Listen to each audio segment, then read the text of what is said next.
Good evening, everyone. Welcome to the May regular meeting of the San Francisco Elections Commission. Today is Wednesday, May 18th, 2022, and the time is now 6:05 p.m. I'm going to read a few comments and instructions. This meeting is being held in person at City Hall, Room 408, 1 Dr. Carlton B. Goodlett Place, San Francisco, California, as authorized by the California Government Code Section 5493E.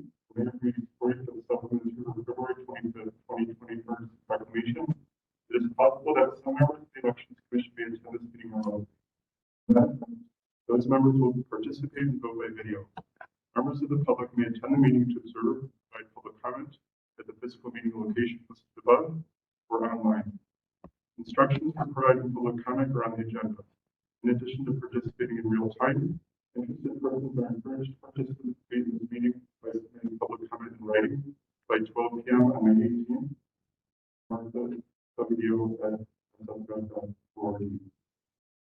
Before we proceed further, I'd like to ask Commission Staff Member Martha Delgadillo, who is acting as a moderator, to explain some additional procedures for today's meeting.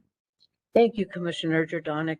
The minutes of this meeting will reflect that this meeting is being held in person at City Hall, Room 408, 1 Dr. Carlton B. Goodlett Place, San Francisco, California, 94102.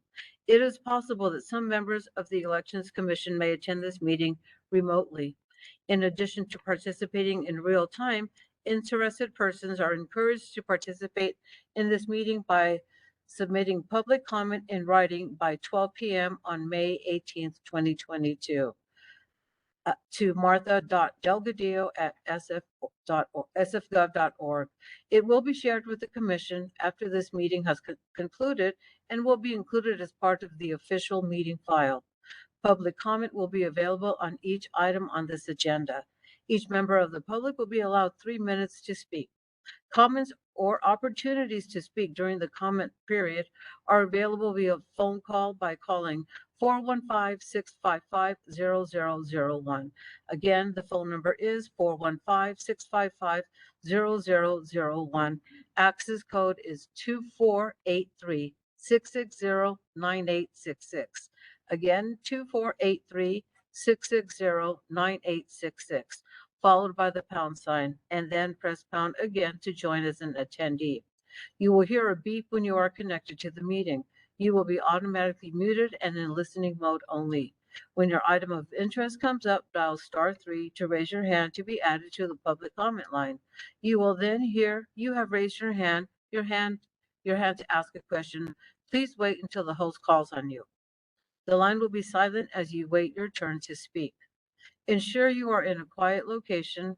Before you speak, mute the sound of any equipment around you, including television, radio, or computer. It is especially important that you mute your computer if you are watching to prevent feedback and echo when you speak. When the system message says your line has been unmuted, it is your turn to speak. You are encouraged to state your name clearly. As soon as you begin speaking, you will have 3 minutes to provide your public comment. 6 minutes if you're on the line with an interpreter. You will hear a bell go off when you have 30 seconds remaining. If you change your mind and wish to withdraw yourself from the public comment line, press *3 again. You will hear the system say you have lowered your hand. When a phone is not available, you can use your computer web browser. Make sure the participant's side panel is showing by clicking on the participant's icon. Make sure the participant's panel is expanded in the side panel by pressing the small arrow indicator in the panel. You should see a list of panelists followed by a list of attendees. At the bottom of the list of attendees is a small button or icon that looks like a hand. Press the hand icon to raise your hand. You will be unmuted when it is time for you to comment. When you are done with your comment, click the hand icon again to lower your hand. Once your 3 minutes have expired, staff will thank you and mute you. You will hear your line has been muted. Public comment instructions are listed on page 5 of the agenda. Thank you, Commissioner Jordanic.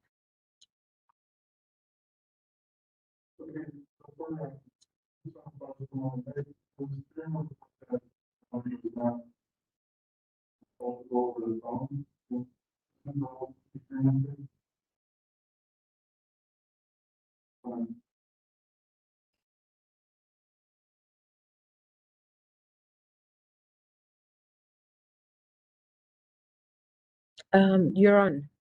You are on mute. So, can you hear now? Okay. Okay, I think it's just the mask and the microphone maybe is what was happening.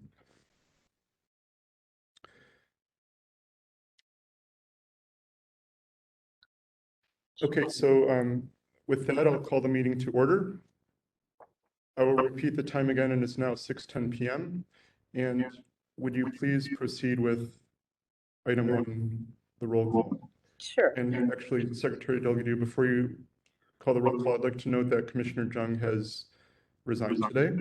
So I would like to thank him for his service, and he had been serving, I think, for about 9 years. Okay, So, President Bernholz, Present. I am so sorry, I had to mute her. Okay. Commissioner Dye, Here.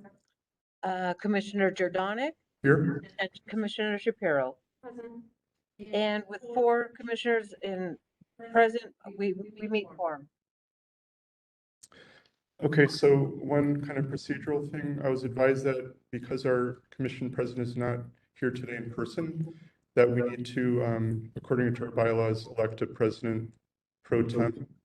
And President Bernholz had asked that I chair today's meeting, so I'm going to move that we elect me as the president pro tem to chair today's meeting. Second. So do we need to take a discussion? Public comment? Actually. Okay. All right, Secretary Okay. Delgadillo. Commissioner Jordanic, how do you vote? Yes. Commissioner Dye, how do you vote? Yes. And Commissioner Shapiro, how do you vote? Yes. And Commissioner Bernholz, how do you vote? Yes. Thank you. Okay, so 4 in the affirmative, it passes. I can hear her. The audio is coming out of my computer. I don't know why. I couldn't tell Yeah, you we why. can. I'll turn it up, but does it make it? Okay, there we go. We can hear her and you can't hear the echo from me. Can you hear her? Lucy, can you say something for us, please? Yes. Can you hear me? Can you hear me?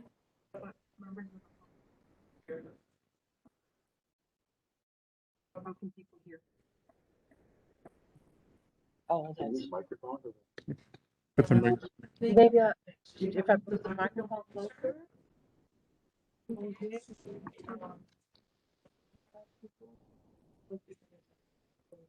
Yeah. See on your computer too. I'm logged into WebEx, so. But- Okay, so we're working through a couple of technical things right now. That's why I got.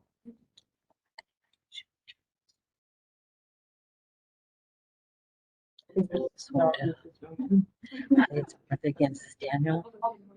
Daniel, it's not coming out of, the WebEx speaker is not coming out of the phones or the speaker. It's only coming out of the computer I use.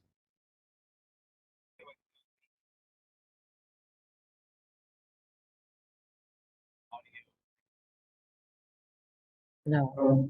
Remotes, can you tell me whether you can hear me okay right now? You're a bit muffled, but I can hear you. Thank you. He's coming back, right?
we are still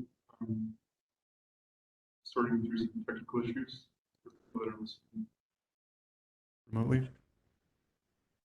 Lucy, can you Say something, please. Okay, so, Can you hear me? yes, There we go. We're on. very good.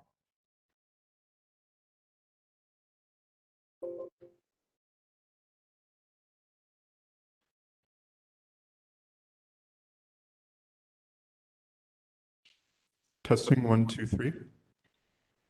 Testing.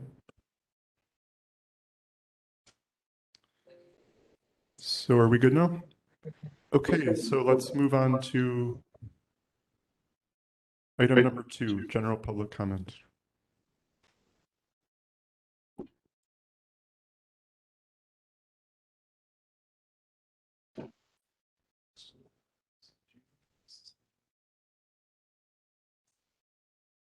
So public comment on any issue within the Elections Commission's general jurisdiction that is not covered by another item on this agenda.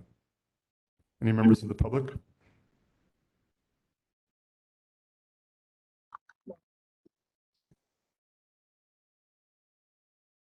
Let me see, I'm sorry.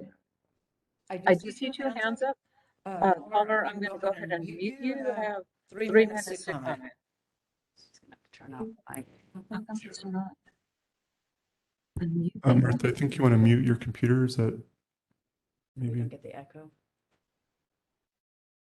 That? Why is it unmuted the caller?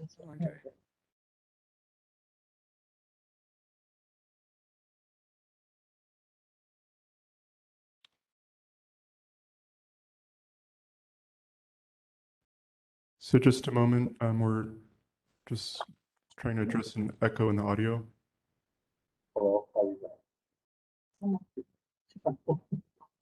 Caller, are you unmuted? You have to mute your speakers.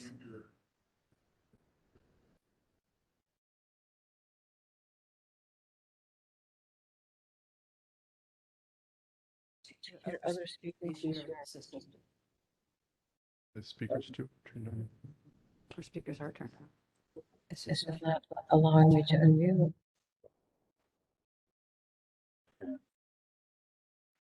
Help her. Yes. On it, go. You want to help her? It's not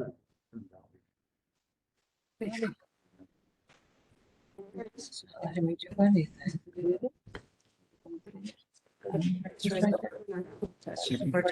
Are you sure? You know, Yeah. that weren't on me. No. Anything, so are you sure you don't? There's just a few I want. Then that happens. To hear. Thank you. I know. That's what makes me this thing now. Again. I still need to unmute this public speaker. Yes. That's what's happening. So we'll be getting to public comment shortly. We're just working on this audio issue. Thank you.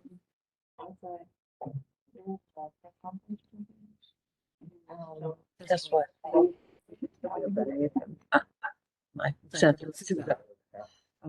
No, it's not living.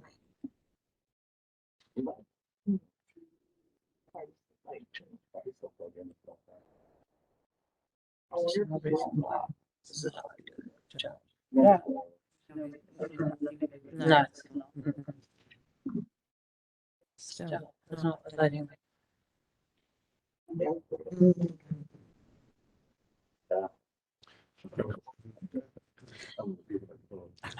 I don't think he's gonna be. I need him. Yeah, I'm not sure. It's another systems issue. It's a web issue. It's not letting them unmute the speakers.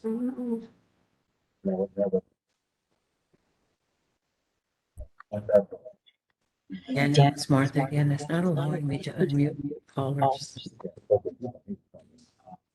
on WebEx.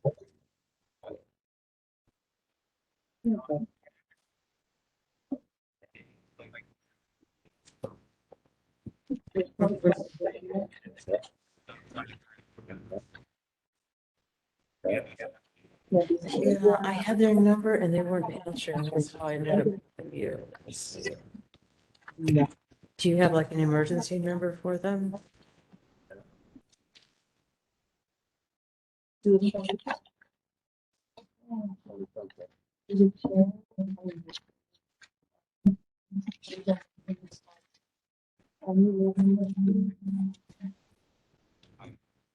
Six, five, two. I'm sorry. 6528. Okay. All right. Okay. Okay, wait, here. Yeah, now you can do it. Oh. You can try it.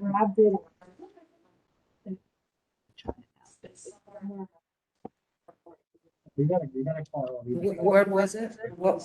We're, can they participants at a cost? Should never have done that. Okay, caller, you have 3 minutes to speak? Can you hear me now? Yes. All right, let me hang up the phone. I think your issue was somewhere in controls, but I think we're good. It's David Pilpel. Couple of technical issues. I don't think I have any general public comment, but technical issues.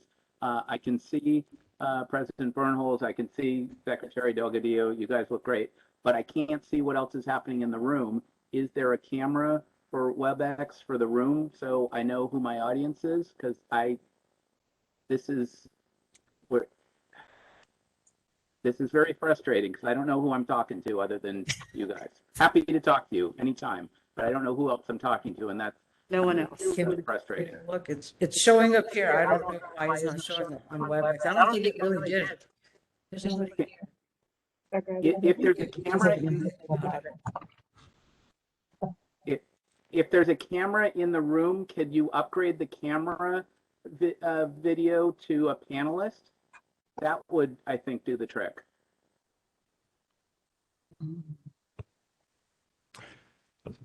So I did speak with a media person before the meeting started, and he told me that that is not an option. But Right. But there's no one else here. All right. I believe you. I mean, I know you're listening. Okay. Let me just see if I had any other technical issues while I have a second here. I think I have comments on item 4 and possibly item 10, 11 thereafter. But otherwise, I think I'm good for the moment. If you can hear me, then this is working. I'll shut up for the moment. Thanks. That's what we did last time.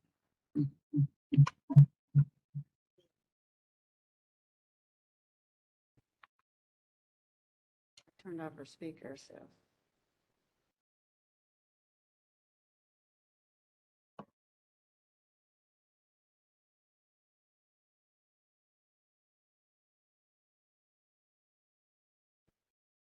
Seems like IT should really have this down by now.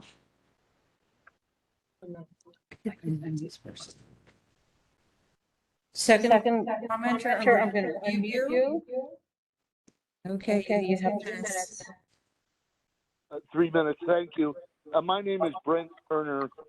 Obviously, we're all feeling the horrible frustration here of this WebEx application. I don't know what's going on, but we certainly are better than this.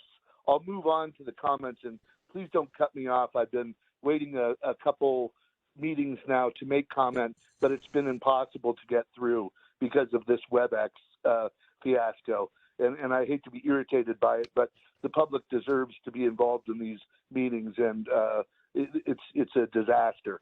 Okay, moving on. I wanted to commend the commission for the great work toward the SB 360 pilot. Unfortunately, it appears there was some negative influencing going on from John Arnst toward the Secretary of State's office, and now the pilot is delayed. This is tragic, obviously, as we've got a 2024 deadline where we're trying to upgrade the security for the voting systems, not only locally but nationally. I'm sorry, Hello. that's an agenda item? So if That's okay. I've been item? waiting 3 meetings to make a comment and I haven't been able to get through. Can I just have my 3 minutes without being interrupted, and then I won't have to stay on the line, because it's impossible to interact under these circumstances. So if you've got my voice clear, I'd appreciate somebody making a Except that motion and giving I really apologize, and I do need to wait until the topic comes out. if you're not going to let me speak, can I please get my 3 minutes and I'll move on to another subject? If you're going to It has censor to be me on subject, when the agenda item is presented, and I promise you will be able to speak. we're not going to make it to the agenda item because the system you're using doesn't work for the audio. The WebEx isn't working. It's been 3 meetings now. So this is 3 meetings where we can't get it together. And I think it's obvious to everybody. This is not appropriate. You can also attend the meeting in person. That may be a little bit. Yeah, but when you tell more the inclusive public, for you. if you tell the public they can call in and then it doesn't work, this is not appropriate. What you're telling me now that you're going to censor me, because I want my 3 minutes. Okay. During the item, the topic that you'd like to discuss is when the 3 minutes would be appropriate. Right now, it would not. Well, this is what I wanted to say 3 meetings ago when we started having these problems, but nobody can get together with WebEx and fix this problem so that the public is locked out from this conversation. I mean, is this serious? 3 times in a row, we're going to suffer the same thing over and over and nobody preps for the meeting? You've got to be kidding me. Okay, go ahead. Thank you. Okay, what I wanted to say for the last 3 meetings, but I've been obstructed from making comment due to the WebEx issue, which I hope we solve, is what I was saying was we seem to have some negative influence going from John Arts and the Department of Elections toward the Secretary of State's office, and now our pilot has been Mr. delayed. Turner, I'm sorry. We're restricting to general public comment that doesn't appear on the agenda, and you'll have an opportunity to speak to that during that meeting. The audio it comes and goes though. Yeah. I've been waiting now for 3 meetings to make comment. This relates back to 3 meetings ago where I haven't been able to get through because of the system you're using. So I think allowing 3 minutes to the public, especially this member of the public that's been the pioneer of this open source work, we probably should just give the 3 minutes. Can somebody give 3 minutes and just withstand it?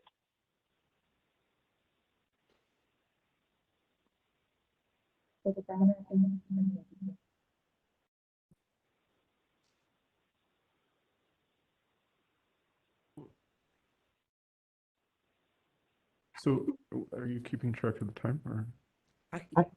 He hasn't really started. He hasn't been allowed to say anything. All right, so Mr. Turner, we're going to try one more time. So you'll have 3 minutes to speak, but it cannot be on a topic that's covered by an agenda item. But if Can there be an exception because of the no, collapse I'm being of the advised system? by our attorney that there's no exception, and we're. I see. Okay. Well, let me just say off topic for anything else that I want to applaud the commission for the great work that we've accomplished in the past 15 years, being led by Commissioner Jordanic for the most part. And I'm saddened that we don't seem to be on track right now. Yeah. If the commission will figure out. Sorry, Mr. Turner, we're going to have to end the comment because we've told you a number of times it cannot be covered by an agenda item. So we'll have a chance for that. Can we figure out how to get the system working so that the public can be involved moving forward? Yeah. So let's actually. It's not that. not working right now. It's an embarrassment. We're better than this. It's as bad as the voting systems we're using. Somebody went to lunch with WebEx. Same people that went to lunch with Dominion. Okay. Okay. Thank you for your comment. Are there any other members of the public? No, that was it. Okay, so commissioners, I want to ask you, should we pause the meeting to try to work out this echo issue, or because I think this is not going well right now? I mean, We hear it. On WebEx.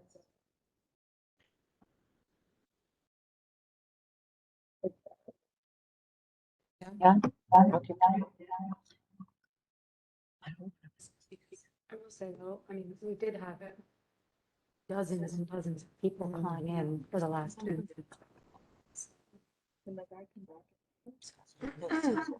Daniel cannot help.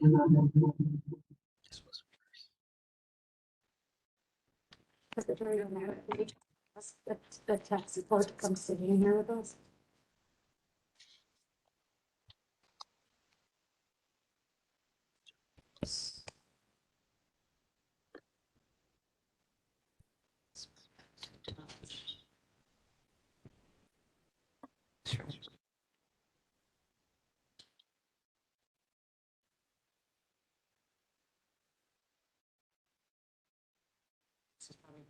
This is two options in my.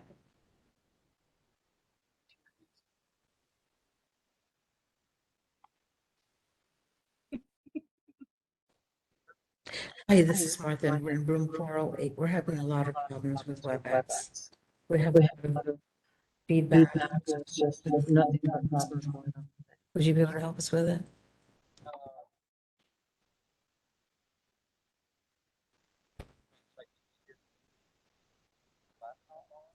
What's next this time? Okay, except that I can't see who's on. Can I say that for 1 second?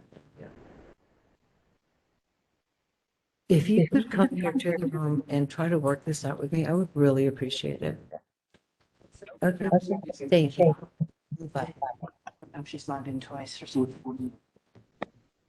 Okay. But it's the two options. I don't know, we'll see what he says. She's muted on her computer.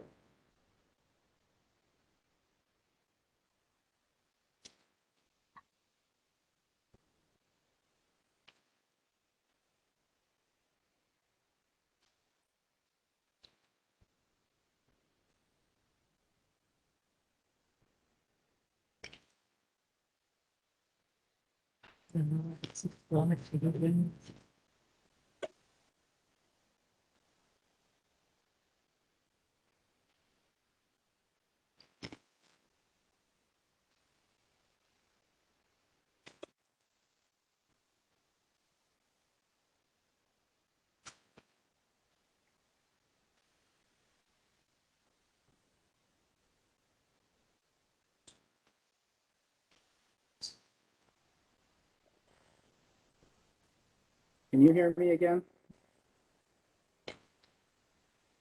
Yes. Okay, it's David Pilpel again. I too share the frustration. Somehow I was able to unmute myself. I don't know why. You know, there are gremlins in the machine somehow. I would have to say I agree with Brent Turner. I'm happy to listen to him for 3 minutes on anything he'd like to. Okay, talk David, about. I'm sorry. Right now, we're pausing for technical difficulties. So I'm going to mute you, and then Okay. I realize you want to speak, but it's going to happen once these issues have been worked out. I could only hear about half that because of the echo. Okay, so why don't we, let's wait until you can comment, and then I'll unmute you. Here he comes. Thank you.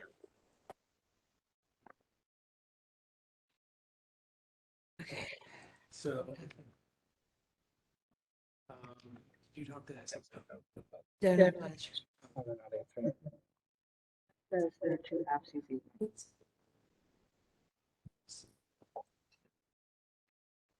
I don't know, was it?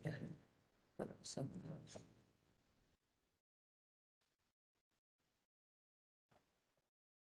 So right now, just feeding that. Mhm. It's probably doing between the. That's what I think so. Yeah, Speakers are muted. yeah, it was probably the audio in the room going into that one. Okay, let me see, let me try to get a whole message going. Okay, thank you. Yourself. I think that the normal was sort of course we're gonna make it right now.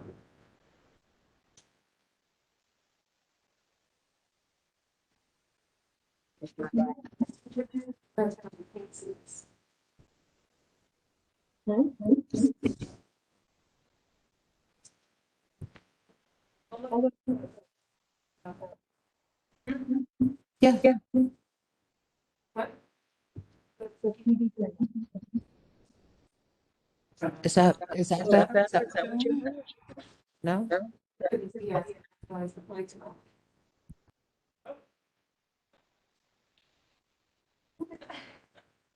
What's going on? I don't know. Did you do that?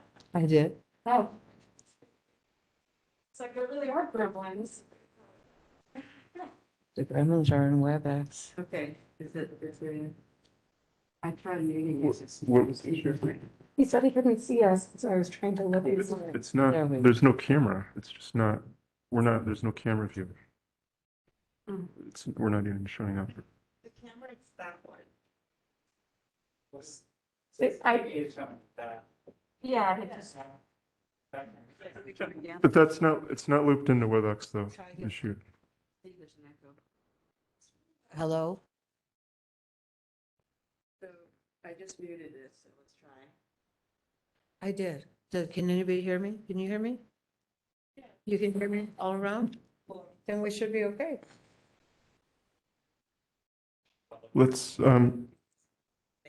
President Bernholz, can you hear Secretary Delgadillo? Can you do a testing? Lucy? Yes, yes, I can hear you. Oh, That sounded okay, very clear. perfect. We're there. Thank you. Lucy, can you see us? No, there's no camera. There's no camera, Martha. I only see you. Okay, thank you. I didn't think so. Okay. See if we can. So for members of the public, we have myself, Commissioner Jordanek, Commissioner Shapiro, Commissioner Dye. We have Director Arntz in the room. We have Deputy City Attorney Flores, and we have Secretary Delgadillo. And we have one member of the public, Matt Rowe from Voting Works. And then President Bernholz is remote. So let's resume the meeting. So let's move on to item number 3. Discussion, possible action, resolution on continuation of remote elections commission meetings. Can I have a motion?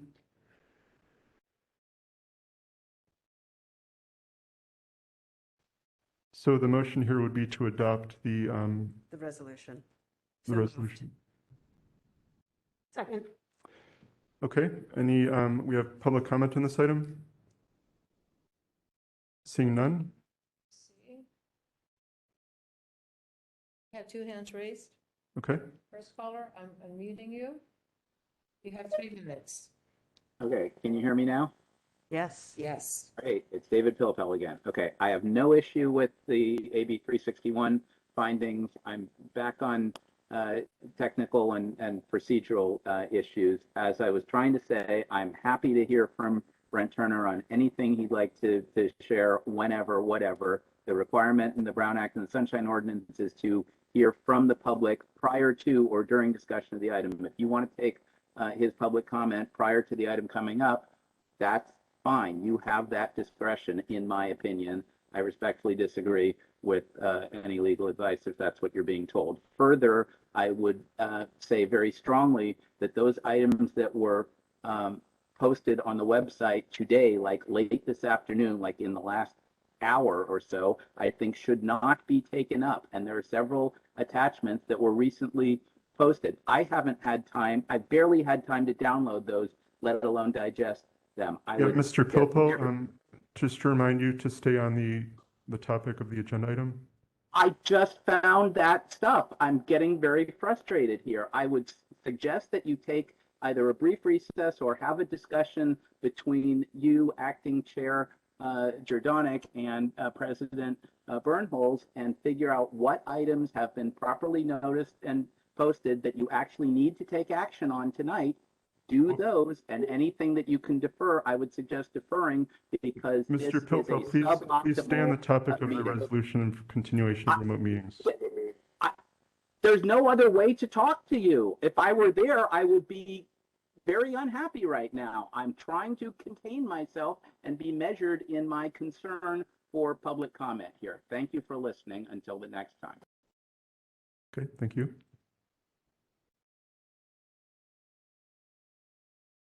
The other caller, you are unmuted. You have 3 minutes to speak.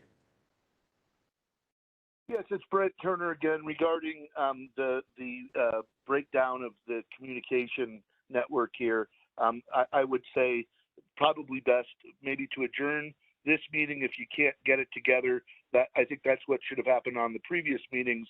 When the system doesn't work, let's shut it down, try to get some help in there. Certainly, we're San Francisco. We have the expertise to get somebody from WebEx involved or something so we can conduct a proper meeting with public comment. Thank you.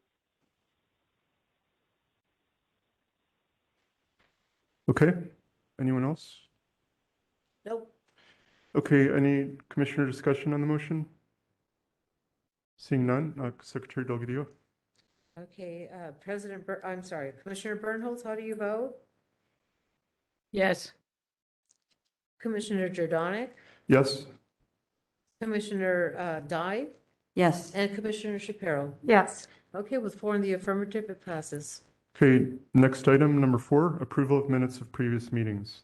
Discussion and possible action on the minutes of the Commission's January 19th, 2022 regular meeting and February 14th, 2022 and April 6th, 2022 special meetings.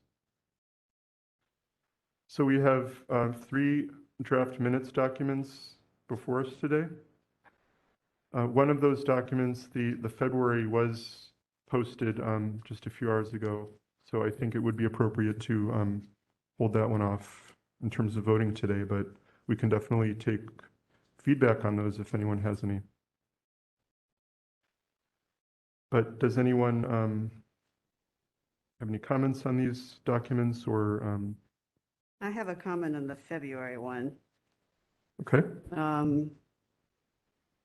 So on item number 4, I just wanted to clarify the question when I had asked Director Arndt if the number of poll workers have been reduced at any of the polling places. It was given the mass implementation of vote by mail. So just to provide context of why I asked that question.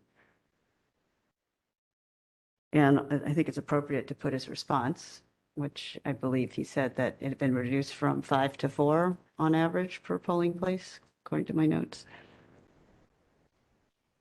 Oh, one more time.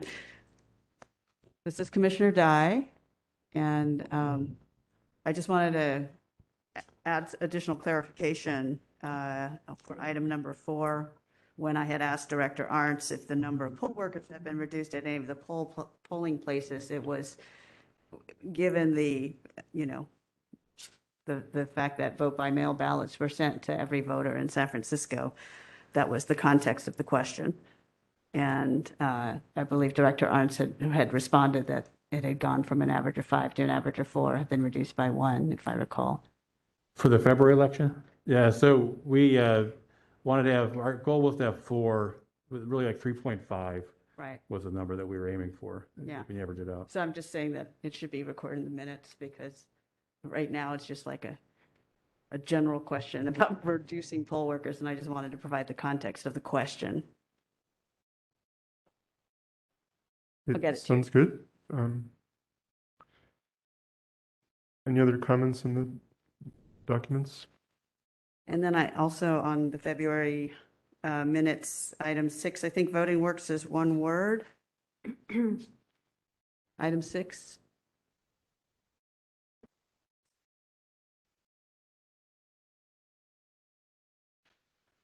So, Camera, they're trying to get the camera on the WebEx screen. Yeah, the view from the camera that's on the screen behind us. Yeah.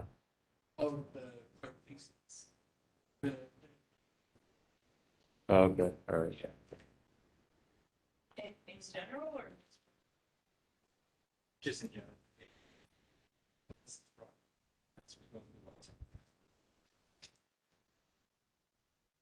okay, we're taking just a pause in our discussion to talk with the media people, just for people that are listening in. Yeah, we fixed that ourselves. Everything but broadcast it out.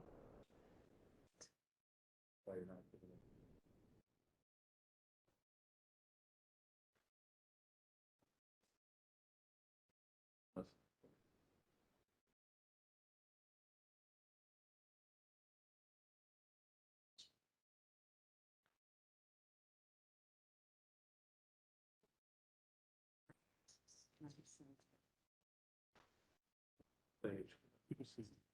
Brought in the specific things like that. We actually bought a new system. And then, they could get it, they could actually get the leverage, maybe they do, they have a assembly, so they brought that in. Whenever you guys have a task force meeting, they plug in. What time is it? Which allow. When does it Connect. You know, the April meeting? I didn't have that in my. No, switching posted. Right. That, I don't know. Yeah.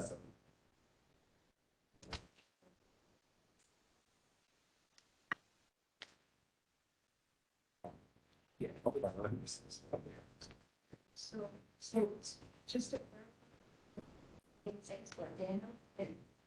So just to clarify, so the phone is following 11 people to see. They won't be able to see more. No. Okay, so. There, right? The room? Well, then the room, it's not on broadcast right now.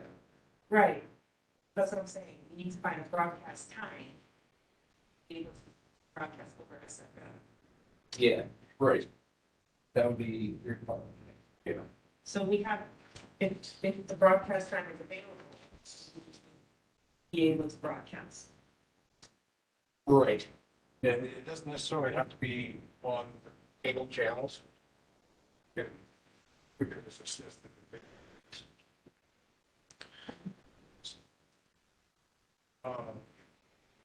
channel. You would have to, if there's other things that are on the broadcast, be able to place it present. So we have time and a date that's open, that's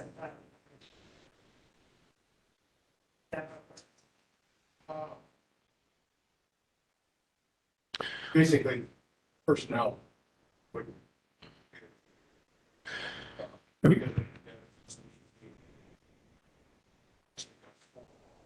We could do 4 meetings. Yeah, I mean, we could discuss this outside of meetings, so. Yeah, so for people that are listening in, there's just a discussion with the media people to see if there'd be a way to broadcast the video via WebEx. And that's something that will be looked at. Okay, so on the minutes documents, Commissioner Dye, I think you could maybe provide your feedback to Martha Directly. outside. Commissioner Shapiro, the minutes for the April meeting were posted yesterday. So if you don't feel comfortable voting on those today, we can just move whatever we want to move today. Yes, that would be great. Thank you. So we're still discussing this item.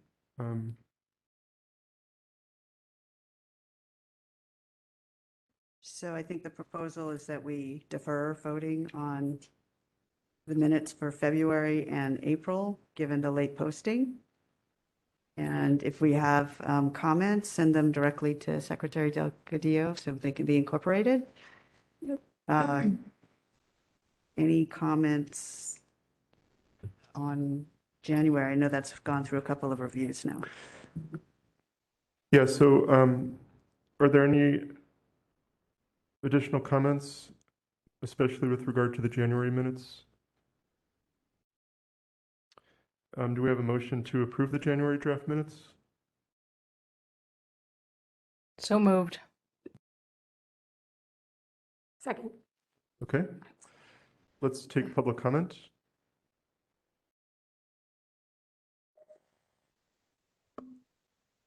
Can you hear me now?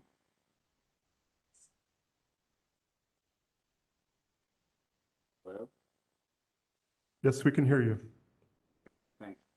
It's David Pilpel. So I'm sorry to say, I think all 3 sets of minutes have issues, and I'll discuss them briefly in turn. On the January set, page 3, the confusion about rescinding the vote due to not having taken public comment is in there a couple of times, or 3 times. And in particular, the paragraph, the longest paragraph there, the second sentence, motion to rescind the vote was taken without objection to nominate Commissioner Chapel for Vice President made by Vice President Jung. I'm sorry, I'm fairly good at this and I can't make any sense out of that sentence. I think that that set and that section in particular on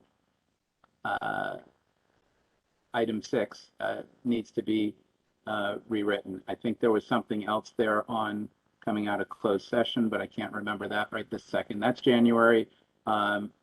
April on item 3, the lengthy general public comment simply says several public members expressed their concerns. The Sunshine Ordinance section 67.16 requires that the names of members of the public who spoke, if they gave their names, be included in the minutes. This does not do that. Those April minutes need to include the names of members of the public who spoke if they gave their name, and the February set was just posted this afternoon as revised. I have not had a chance to go through that. I would strongly encourage you to put off all 3 sets for another round and in the future to timely post them. Thanks for listening. Okay, anyone else?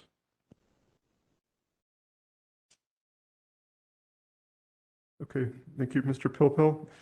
All right, is there any further discussion? Can I ask one clarifying question? Was the only concern for the January 19th minutes pertaining to underneath the roll call vote on the motion, the paragraph that says motion to nominate President Bernholz for 2022? Was that the only section of January minutes?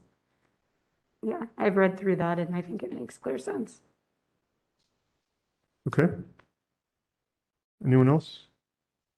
Okay, Secretary Delgadillo, can you take the roll call vote on this?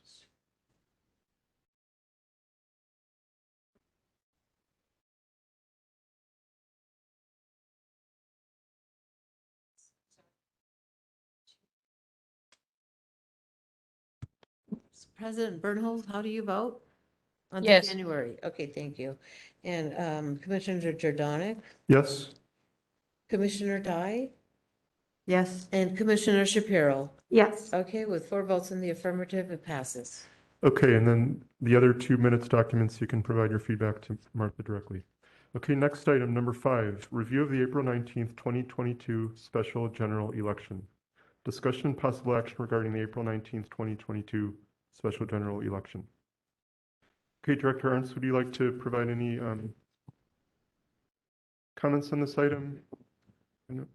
Overall, the election went well. There was mostly a vote by mail election. There was very little turnout in person. We were able to, because of the processing of ballots prior to Election Day, we were able to mostly get everything processed really by Friday following Election Day. And then we certified, I think it was on Thursday the following week. So as far as we were concerned, it was a clean election. It wasn't any abnormalities. There was nothing really that was to report as far as the hindrance to voting. And I thought things went well. Okay, thank you, Director Ernst. Commissioners, does anyone have any questions or comments on this item? I do not. No. I have a few questions, Director Ernst. On the incident report system, can you tell us when does a phone call show up on that document? Is it?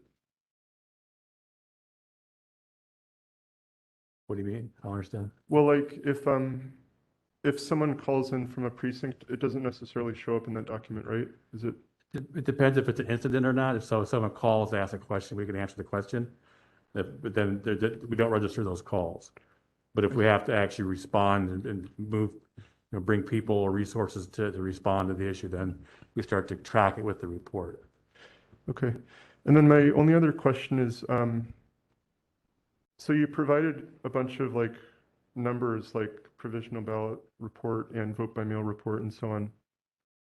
And there were a few other numbers that I thought would be interesting to know to understand how people are voting. But I wanted to just run through some of them and ask you if these are things that you have access to or not. So like, for example, do you know the number of people that use the early voting centers? The voting center in City Hall? Yeah, Yes. okay. It's And actually then, posted on our website too. oh, it is? Okay. And then what about the remote accessible vote by mail system? Not necessarily. People, if someone is voted using that system, we don't necessarily know that. Because we don't always track the remake of those ballots. We could go back and recreate it if we had to. But we just, this past election for April, we didn't track the remaking of those ballots. I don't have a count for that. And then, If someone like logs on, that we don't have access to that. We don't know that information. If someone logs on to get a ballot. yeah, I guess you'd have to be tracking when you're remaking the ballot. Right. Yeah. And then what about, and then I asked you about fax ballots, and you told me by email that was 127. And then, I guess those are the only, oh, and also then the number of voters that use the ballot marking device, is that something that you'd have to similarly? Yeah, we didn't track that for April, right? Okay, are you going to be tracking any of those totals for the next election? We can. You could? Okay, I think that would be useful just to understand better. Okay, yeah, those are all the questions I had. Does anyone else, additional comments? President Bernholz? Okay, let's take public comment on this item.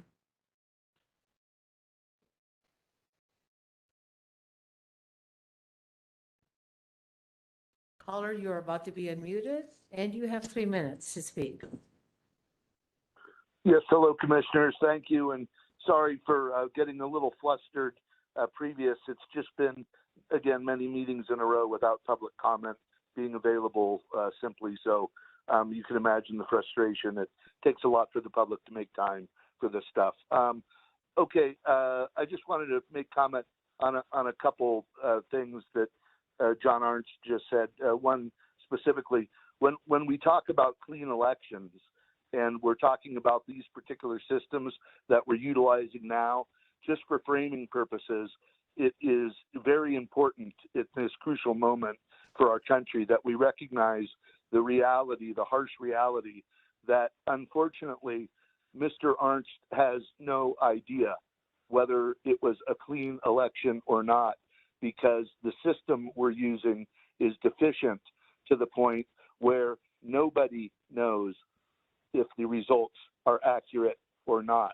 You can get sort of a window ballpark kind of sort of idea of what's going on, but because of the proprietary software, there is nobody that can speak with authority regarding the results. So let's just be clear about that.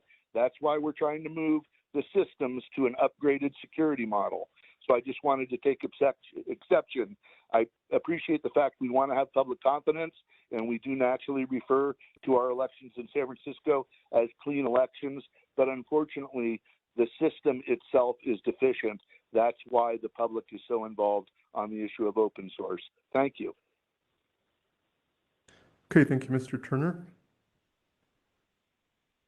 Any other members of the public? No other members of the public have raised their hands. Okay. Actually, Director Arndt, I had one other similar question, which was like the emergency ballot delivery, I was curious, is that something else that you could track perhaps in the future? How often that's used? Sure. Okay. Thank you.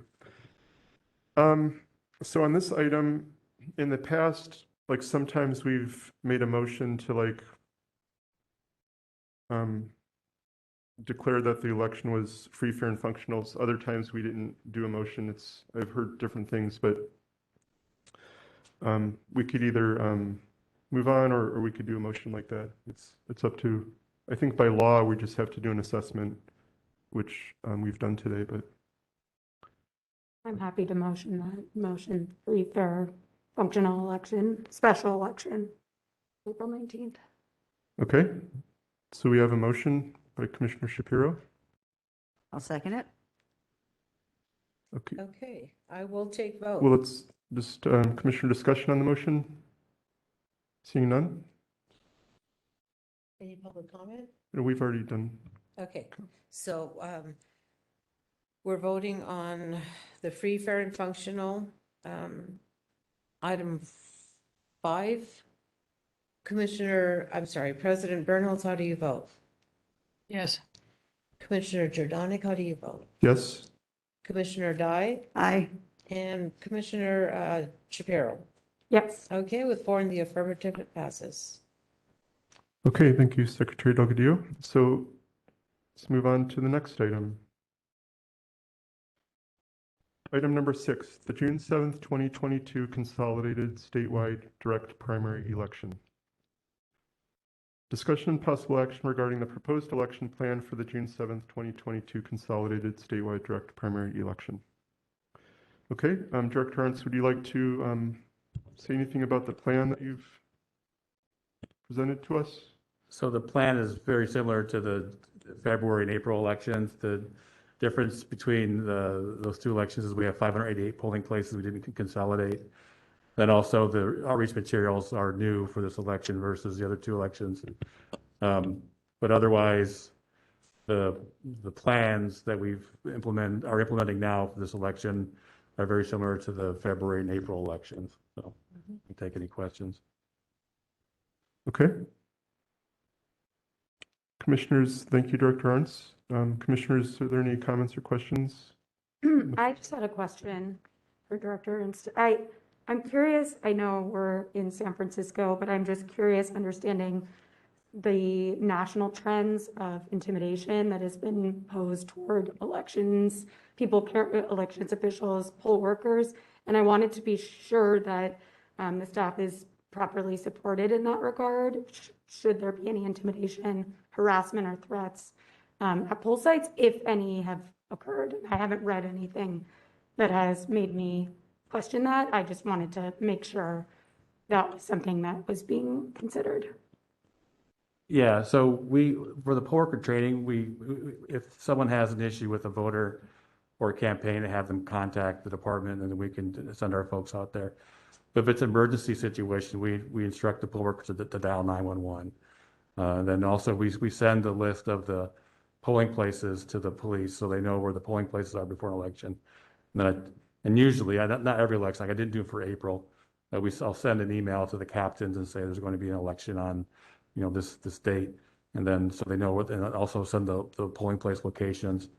But intimidation is, threats against and harming people. That's not something we've experienced here. I mean, people will say mean things, but there hasn't been any sort of physical intimidation or threats that I'm aware of, to the point where someone had to call the police.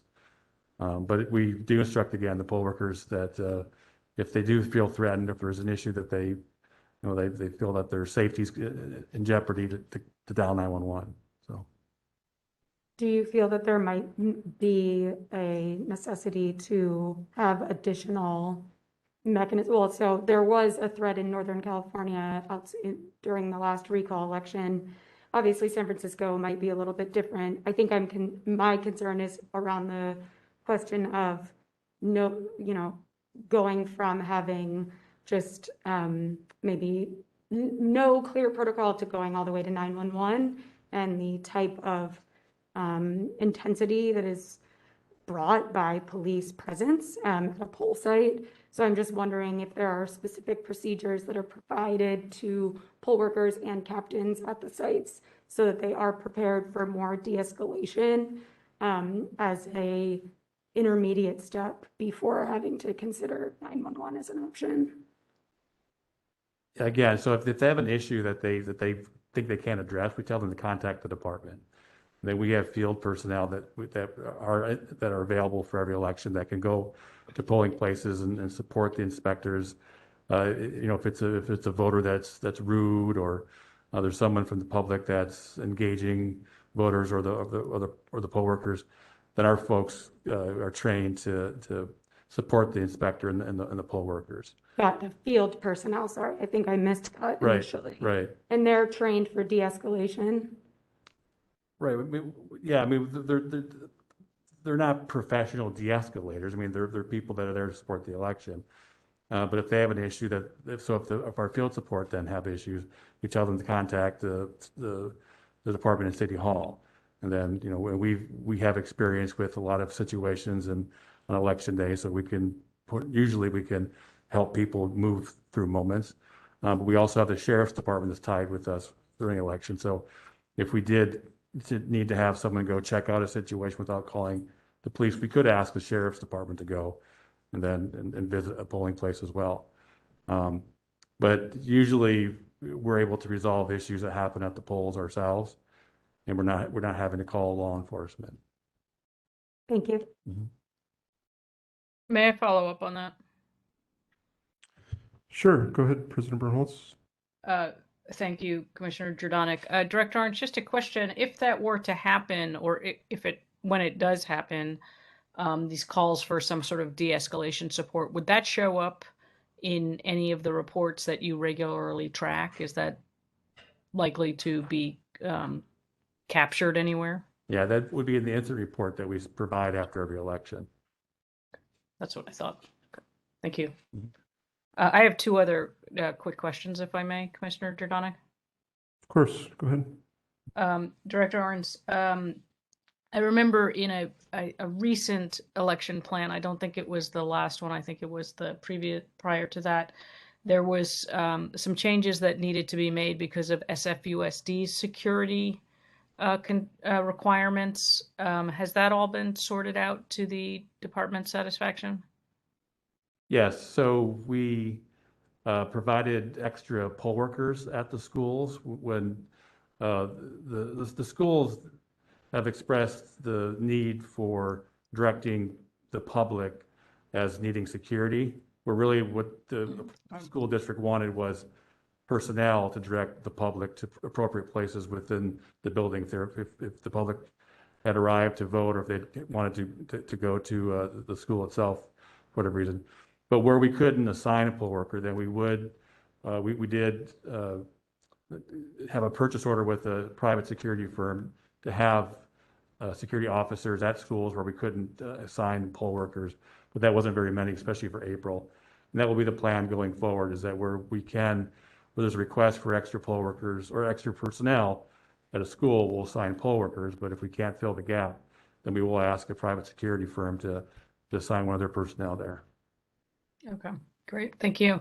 And last question, given the recent, the plethora of elections we've had and the trend toward very high vote by mail use, is that affecting any of your planning in any way, or is it too soon to start thinking about how that might affect the need for numbers of poll sites or where they're located or anything like that?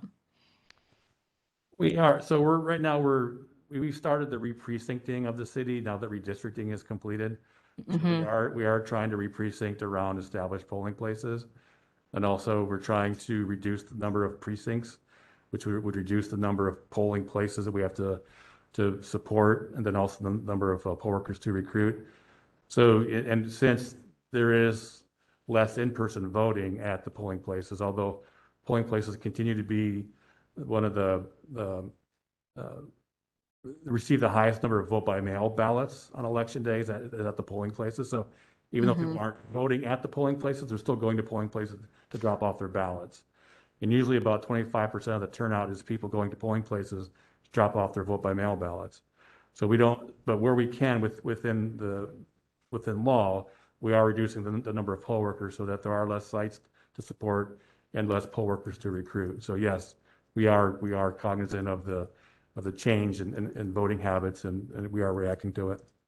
Right, thank you. Just to follow up on that, what is your expectation of, or maybe you don't have one at this point, but is it possible to predict how the number of precincts might change in all of that? No, and I won't know that until probably into July, because we just started that process, and then we're in the June cycle right now, so we'll have to come out of June and pick up the re-precincting again. Got it. Great. Thank you so much. You're welcome. I had a couple of questions. Go ahead. So is San Francisco a voter's choice act? No. It is not. No. Okay. So what are the considerations in re-precincting then in terms of what's guiding that in terms of how that's determined? I don't know anything about that process, so. One of the first considerations is if there's an established polling place, we can use from election to election. Because if you can standardize a polling place for voters in an area. Like a neighborhood center or something. Right. And then they just know on election day, that's where they can go. So there's no need for us to issue notices in the mail that their polling place is different or put change signs at a previous location on election day. There's just an expectation that the polling place will be available. Like we don't control those sites, and people often think that we do. So when they change, they become upset. But where we know, like schools, for instance, the rec centers, a lot of churches that we use. So that's one of the first considerations. Then we just apply the same rules that we do when we precinct usually, and that's the geography, the path to the polling place. Do people have to cross a multi-lane road to get there? Is there a steep hill on the path of travel, and things like that. So, and we also don't want voters to be more than 6 to 8 blocks from their polling place. And so we're not creating these geographically large precincts. And then we also try to consider there's some areas where there's more in-person voting than others. And so but there's others where there's far more vote by mail voting than other precincts. So we also take that into consideration when drawing our precinct boundaries. Got it. So do you anticipate, have you noticed enough of a behavior change with the new ballot box infrastructure that might cause the department to consider reducing the number of polling places, or is there a bias toward maintaining the polling places? So we do want to reduce the number of polling places. We think we can within law. So the law allows the number of registered voters in a precinct to be 1,000. There is an exception in law if the number of, I forget how it's, the number of permanent vote by mail voters in the precinct is less than the total number of permanent vote by mails in the city. But then you can have more people in that precinct. But with everyone getting a ballot in the mail now, everyone's essentially a permanent vote by mail voter. Yeah. So then if we go a little bit over 1,000, then we can run with that. But we still try to stay within right around 1,000, which is the traditional size of a precinct. But even that would help a lot because going into the previous re-precincting, we averaged 850 people per precinct because we expected some growth along the way. But now with the vote by mail and using this code section, we know that we can stay around 1,000 and not really worry too much about going over 1,000 when preparing the precincts and really focusing on having stable polling places from election to election is like our first criteria for re-precincting. Yeah, people get very upset when you move their polling place. It's a thing honestly, it's one of the things I get the most calls about is polling places have changed. Yeah. When I was a poll inspector, that was the biggest complaint. Yeah. I have personally observed my own behavior changing. So I, used to love going to vote in person on election day and see like how many votes have been counted and just to, see what the activity was like. But with the pandemic, got my vote by mail, first time dropped it off, at the city hall. Last time, use the ballot box right by the library. Yeah. And so it's like, so convenient now, right? And, and I actually walked by my local polling place and nothing was happening. Yeah. It was really, really dead. Yeah. So I'm just wondering if San Francisco will get to a point where it goes for vote centers instead. What's your thought on that? I don't know. I think it was 2 years ago now, the board requested that we submit a plan to move to the Voters' Choice Act, which we did. Okay. And so we submitted that plan to the board, and the board never really picked it up. So So there is something that we've already done that chronicles the move to Voters' Choice Act. But at the same time, there's still a lot of support for polling places in San Francisco, and there's still a lot of support for having as many options as possible for people to cast ballots. And I know there's still a lot of support for having people be poll workers because they do receive a stipend to be a poll worker. So I think in San Francisco now there's still the thought to provide as much opportunity to people to vote and also to provide people to participate in the process and also to earn that stipend on election day. And then we are increasing the stipend going into November election as well. So trying to keep up with inflation a bit so that will potentially bring more people still to be poll workers. Yeah, I do think that's a good consideration. It's part of the racial equity plan as well. And I think it's an opportunity to introduce high school kids to the process of democracy. So I think there's probably a trade-off there in terms of the cost of having so many polling places, given that we're such a high vote by mail city anyway. So when was the study done for the plan for the Voters' Choice Act? I think we submitted in February of 2021 of last year. But the cost would be more to run a Voters' Choice Act than the polling place model. Interesting. Yeah, because of the technology that's involved and the number of staff that you need to be present at the vote centers, because it's not just like an election day operation. It's several weeks. Right. Okay. That's helpful information. I didn't actually know that. I would have assumed it would have been cheaper. Is it just logistically more complex, hiring all the number of temporary poll workers and kind of gearing up for 588 polling places?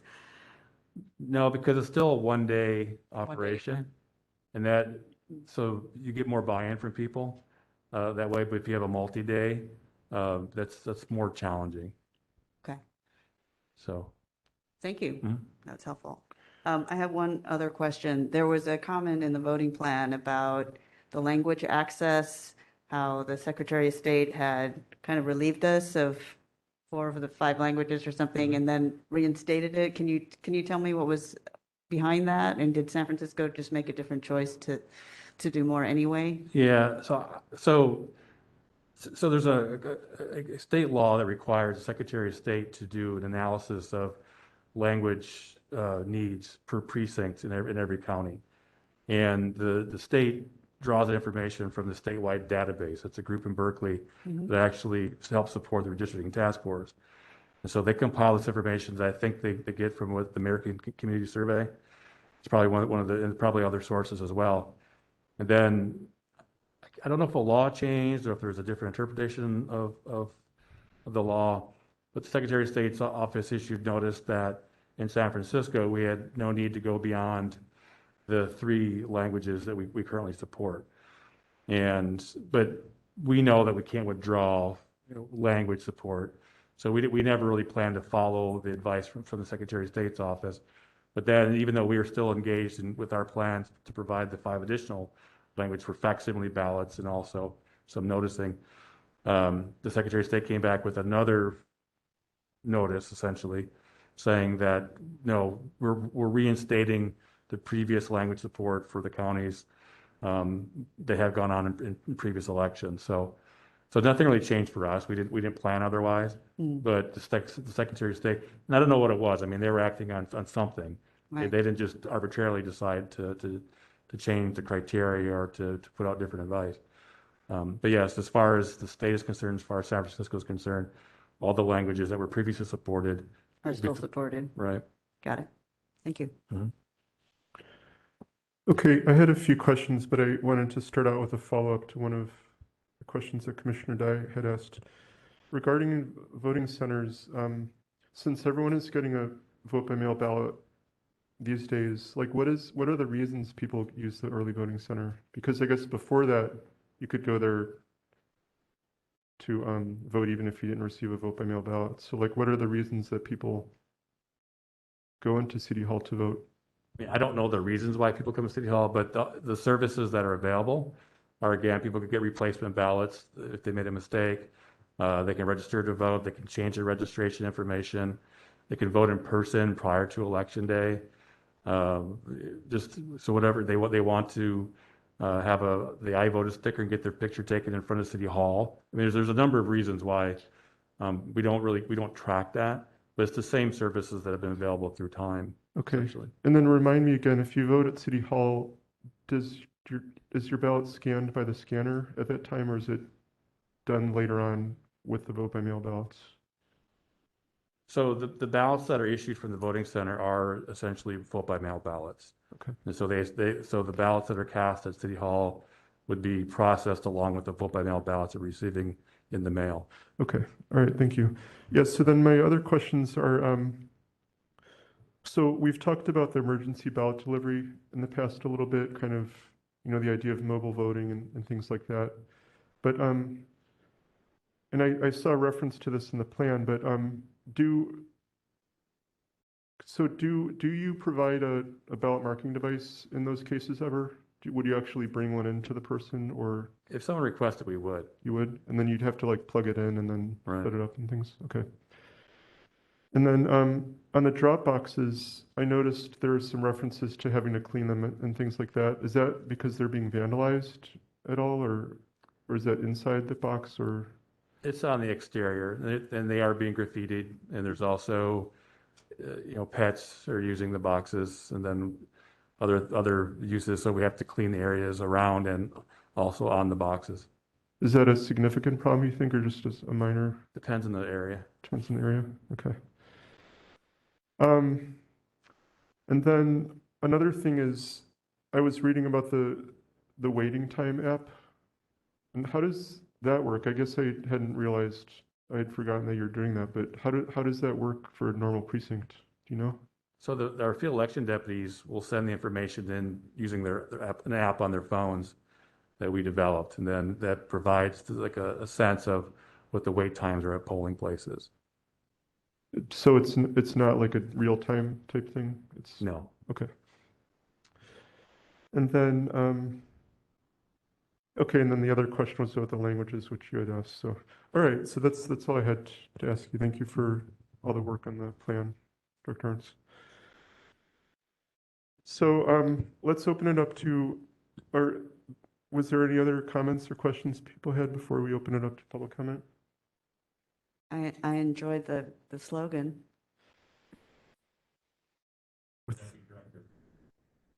I was going to ask you who comes up with them. With the wooden background, yeah. Yeah. Okay, so let's open it up to public comment on this item. I don't see any hands raised. Oh, I do now. Caller, you're unmuted. You have 3 minutes to speak. Yes, thank you, commissioners, and thank you, Director Arns, for the overview. It certainly is delivered with a nice, kindly fashion, and the public appreciates that.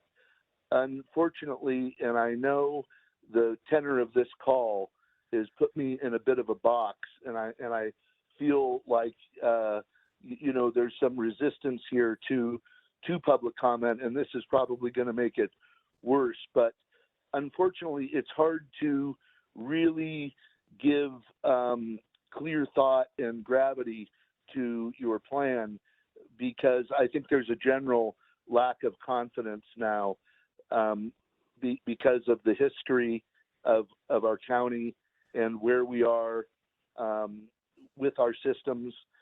It's hard to talk about these things and not acknowledge the fact that we are terribly behind the 8 ball here. When we talk about cost, it's really hard to fathom because, of course, we don't want to sacrifice the ability for the voters to have as much access as possible. When we talk about the Voters' Choice Act, we have to recognize some things about when we're talking about minimizing the amount of access points for the public. We have to realize you're also talking about central tabulation issues, which we're sort of forced, I guess, to centrally tabulate. Obviously, from a security perspective, it would be ideal to tabulate at the precinct level, but I don't think we're going to be able to go in that direction. Previous to transportation of ballots, there should be a hard count gathered naturally, and then the small batches would be accumulated. That would be ideal. But if we're going to centrally tabulate, I think we really need to get a clear look at this plan. And unfortunately, I just have to state clearly that the public has lost confidence in Director Arndt at this moment. And it's not just to his ability to speak kindly and deliver plans succinctly. So thank you. Okay, thank you, Mr. Turner. Any other members of the public? We have one other caller who would like to speak. Caller, you are muted. You have 3 minutes. Can you hear me now? Yes, we can hear you. Great. David Pilfell again. So I respectfully disagree with the previous speaker. I do continue to support Director Arndt and his competent leadership of the department. I did not take a great amount of time to go through the June election plan, but I'm sure it fairly and accurately describes the procedures involved in the June election, and I support it and encourage you to adopt it as the election plan for the June 22 election. Thanks. Okay, thank you, Mr. Pilpel.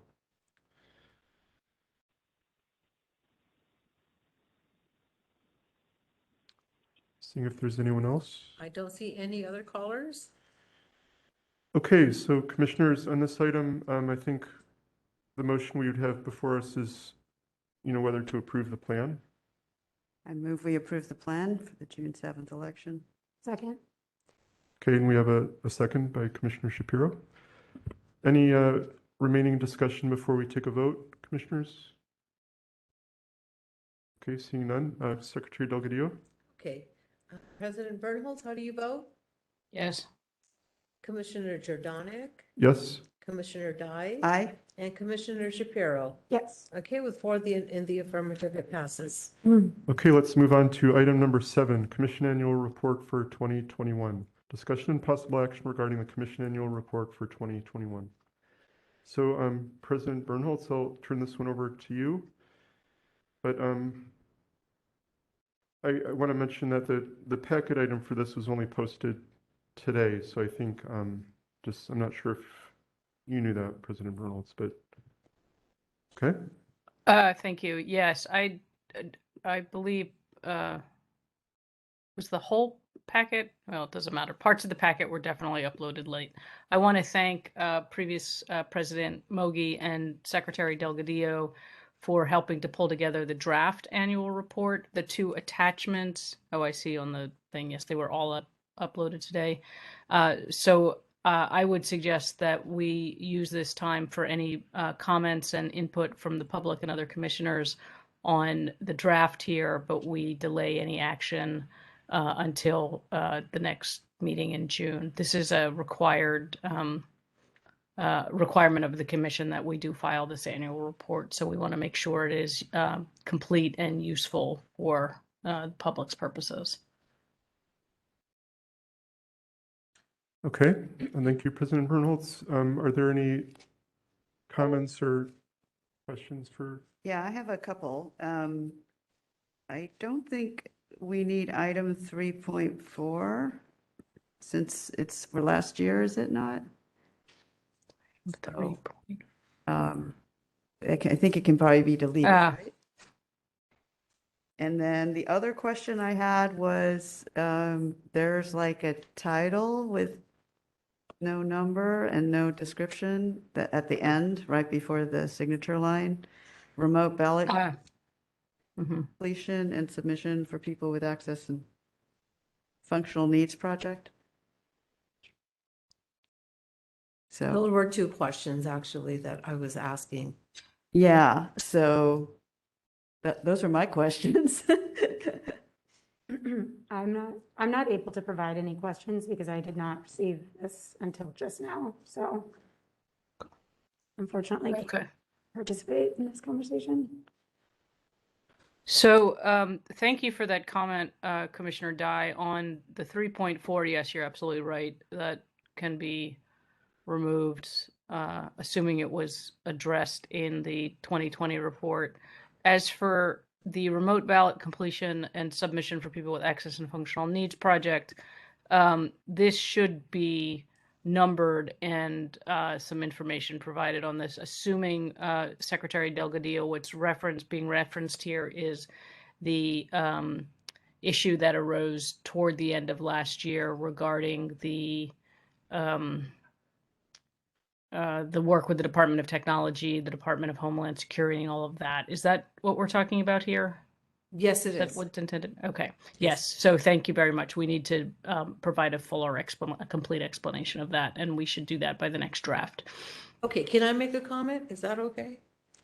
Sure. Okay, so item 3.4 is there, but if I were to take it out, then it would affect all the numbering of the items behind it. And historically, when I was looking at it, 3.4 contains something. So maybe I can just say, could Secretary from 2020 continued through 2021? Is that? Well, I don't think the numbering needs to remain the same. You could just. Yeah, Just No. number it. Okay, then I'll just take it out. Thank you. I think that's right. Great. Thank you. And Martha, you and I can work on that text for the final, what would become 3.7, I presume, if Yes. we okay. renumber this. Yeah. Okay, great. Thank you. So, if I may, I have a couple comments. On the open source voting, one suggestion I would make would be to attach the resolutions that we Mm-hmm. passed. I think there were two, maybe a third one. I don't quite remember. Got it. And, Yes. yeah, and then on the UASI thing, I mean, I guess we've already made this point, but just to have some narrative, I think maybe even Mm-hmm. highlight the meeting we had in December where Mm-hmm. the directors were present. Yes. And then I think the two attachments that are there, I'm not sure those are needed. I guess one of them just seems to be one of the monthly reports, but oh, and also I think the letter that President Bernholz wrote regarding UASI might be worth attaching as well. That had a lot of good information in it. Very good. Thank you. I'm just checking the attachments, excuse me. So one of them is the budget and the other is, yeah, I wondered the same thing. I don't know why the director's report for September 17th was uploaded as part of this. Maybe because it was the only election that was held. I think it just had, maybe it had some information about what Secretary Delgadillo, do you know what the? It did. I had it in the appendix. I had the appendix in there, but I don't see them now. And it was a question from me and I was referring to where I gleaned the information. I see. So maybe, well, I'll leave it up to the two of you, but maybe you could just pull out the information from there. It did need clarification. Okay, so Martha and I can follow up to make sure that I think the budget should be attached, but I think we can pull the information out and add the other items as suggested by the Commissioners Dye and Cherdonic just now. Okay. And this is just a nit, but since we are going to be approving this after the February 2022 meeting, which actually happened on February 14th, I wonder if you just want to refer to January and February meetings or the next two meetings for item 3.7, which will now be 3.6. Just because it might be confusing. Since we know the meeting actually happened on February 14th. not Right. February 16th. Yep. Good. Thank you. Okay, are there any other comments? And Commissioner Shapiro, yeah, apologies for that, just on behalf of the people involved in posting that, but I think if you have comments, you could provide them. Yeah, thank you. I definitely will review. Thank you. Appreciate that. Yeah. Okay, so let's open it up to public comment on this item. Okay, we do have one caller on the line. Caller, you're unmuted and you have 3 minutes. It's David Pilpel again. I'm back. Some thoughts on the report. I would, I think, not include the two attachments. I think they can be referenced, but I don't find them particularly helpful to add to the report. On page 2, I noticed a couple of quick things. Where is it? 2.3. I think I would word that as the Director of Elections is hired by the Elections, plural, Commission, serves as the department head, not executive of the San Francisco Department of Elections, full-time employee, blah, blah, blah. 2.5, the Deputy City Attorney, I would capital D, Deputy, in the text, not the header.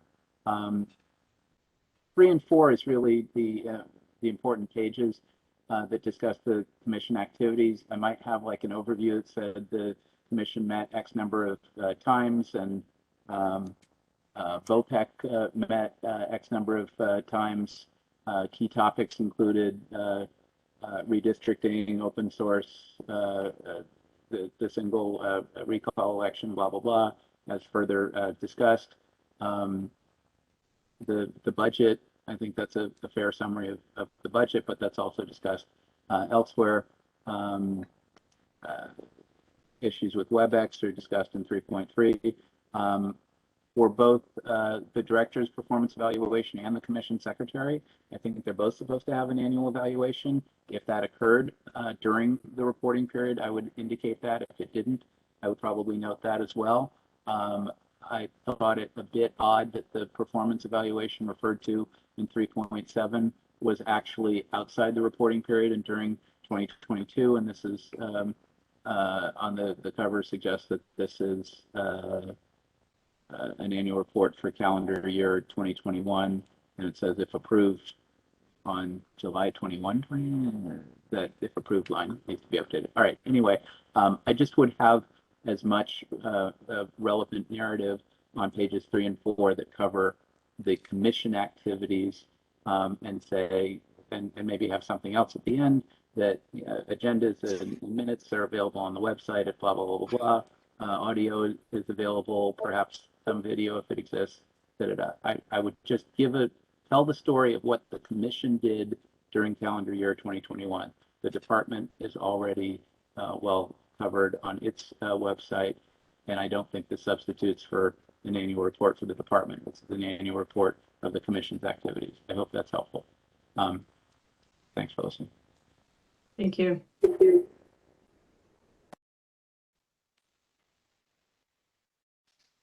So, Anyone else in the public? I don't see any other hands raised.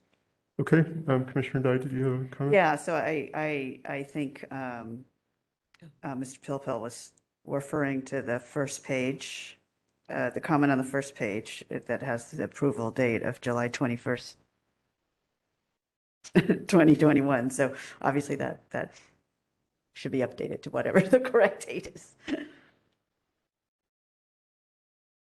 But I thought his suggestions were good. Okay, sounds good.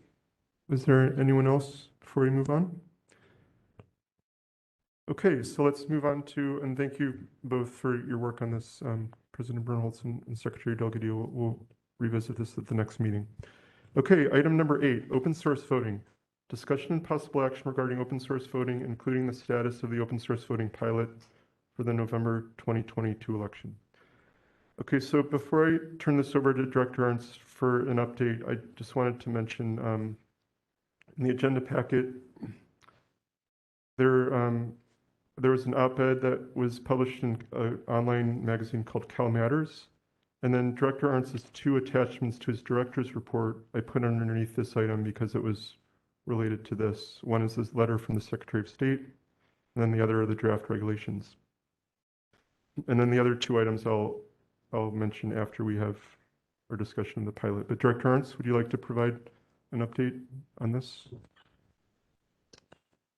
As the letter from the Secretary of State indicates, which is attached to this item, The Secretary of State denied the application for the open source pilot program for November. The three items that were listed in the letter are that the system is not yet fully developed. The ranked choice voting isn't developed for San Francisco. And third one was, and also the vendor had in the use procedures removed the scanner from the pilot program, which also removes the opportunity to conduct a risk limiting audit using using the system during the pilot program, and the risk limiting audit is required under the statute. So the Secretary of State, she had a call with the vendor, was on the call. I was there. President Shaman Walton, the State Attorney's Office, Secretary of State's office, of course, and Secretary Weber indicated that why she was denying the application, and then also that her office was developing the regulations for pilot programs, and then one of the attachments are the draft regulations for conducting pilot programs minus an open source system, regulations for piloting an open source system, which I understand are coming soon. And I forget I forgot my director's reports. I don't know, I forgot the time frame of giving comments to the regulations, but it's in I think it's at the end of my director's report. The Secretary of State's office is also, following the June election, setting up monthly calls with the parties so people can track the progress on the pilot program. And that's where things stand right now. Okay, thank you. I also want to just add a couple comments as well, but before I do that, I do want to mention that Matt Rowe from Voting Works is present today. I want to thank him for his patience for being here, and he'll have a chance to say something during public comment. But oh, okay. So then we can actually, just a moment. I want to mention one thing first, and then we'll have you speak.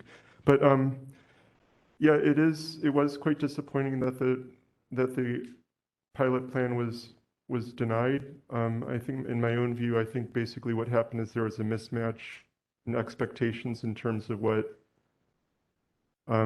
we had submitted to them and then what the Secretary of State is expecting. And I think we can kind of trace that to the lack of any kind of regulations. So there was no kind of target or goalposts, so to speak, to aim for.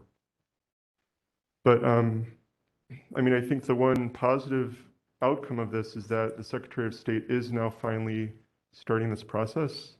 And as Director Ernst mentioned, they're going to be meeting monthly with people from San Francisco, and President Walton brought me into those as well. So I'll have a chance to sit in those meetings. But yeah, but Matt, I'll give you a chance to, Mr. Rowe, to speak as well if you wanted to comment on this process.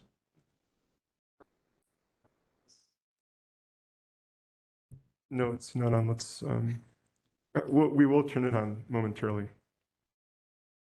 Let me give it a shot.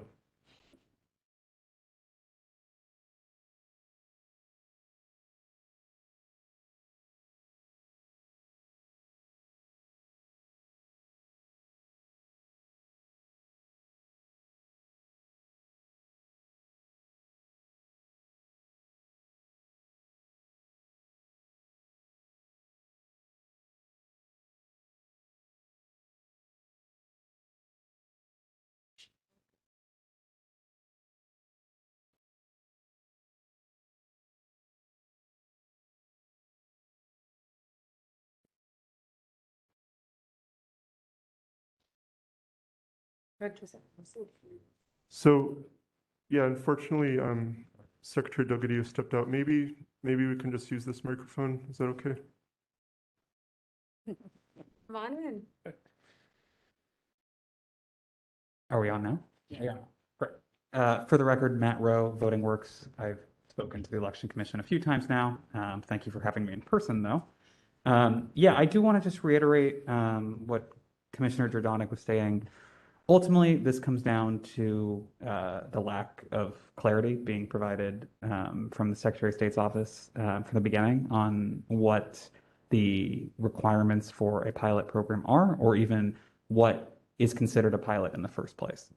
Now, to address Director Arndt's summary in terms of the reasons for the denial, we can kind of trace that back to the lack of clarity in the first place. So as it relates to the system not being completed, this is something we've been discussing. There were some aspects of the system we were developing that were specific for San Francisco. The Secretary of State's office never provided any guidance on when a system needed to be completed.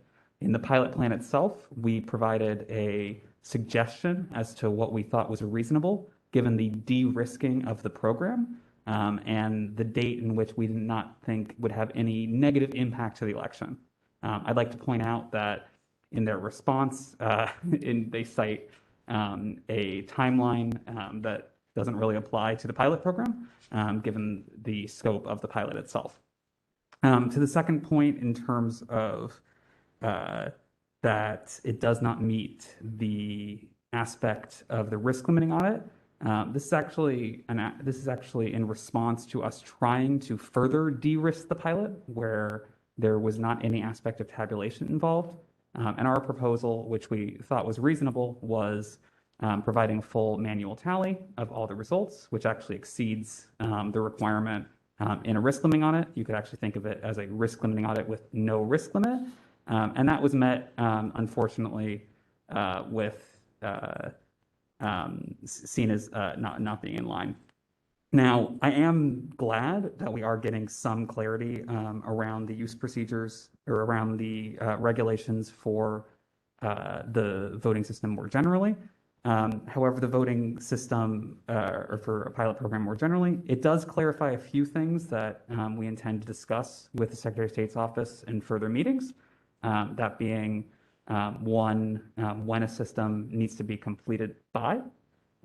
In their proposal thus far for the draft regulations, they are saying 9 months in advance, aka when the pilot application is submitted. That's clear. We can discuss them in the future, what that looks like.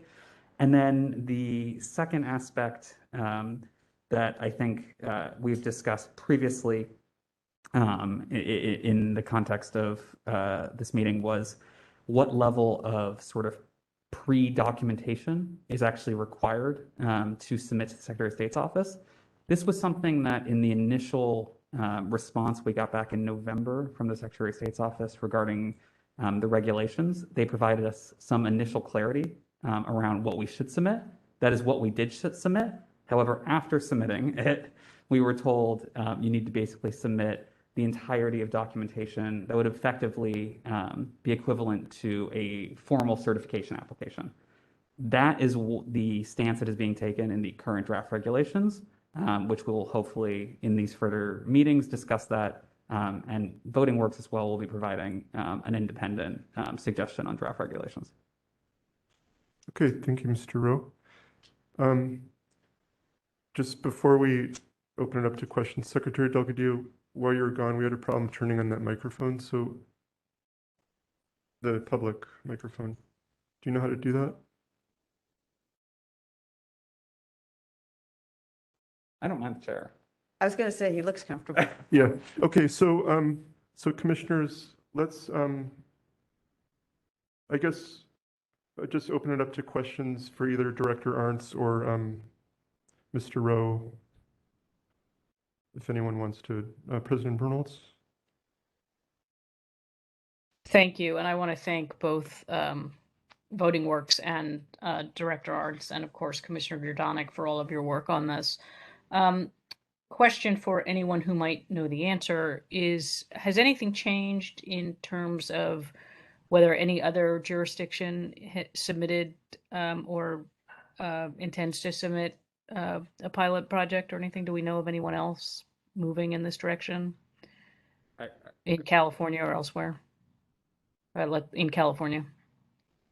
In California, no one else has submitted an application. Elsewhere, I wouldn't know. Okay. I can color to that. Thanks, Matt.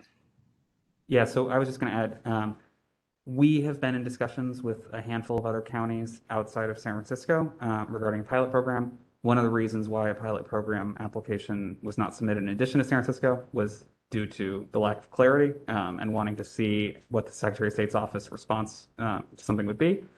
We do expect to have at least one or two other counties submitting pilot program applications early next year, or for early next year. Okay, great. Thank you.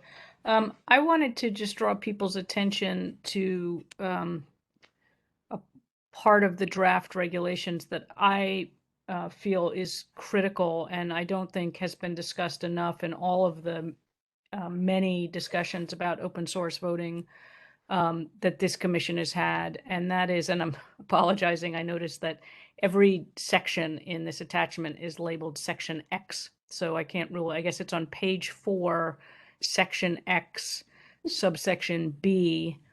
At least it's on page 4 of my PDF.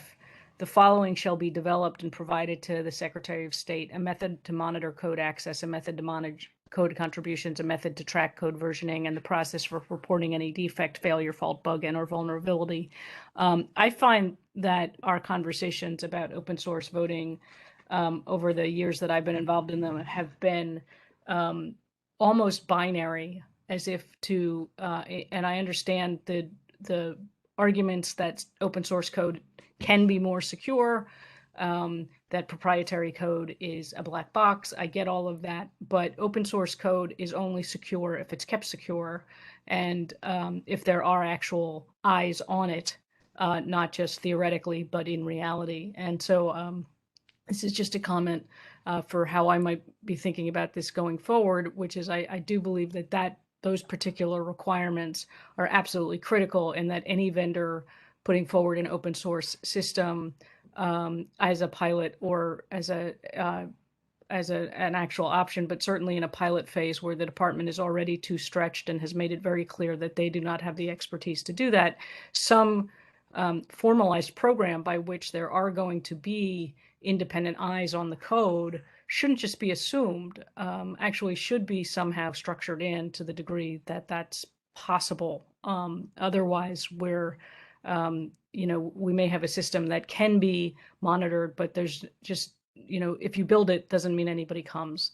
And so I was quite relieved and grateful and glad to see that section in the regulations. There may be others in there as well, but I just wanted to bring that out.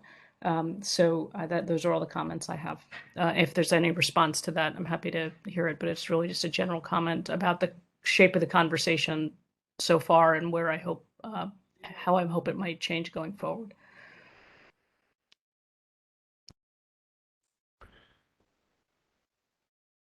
Okay.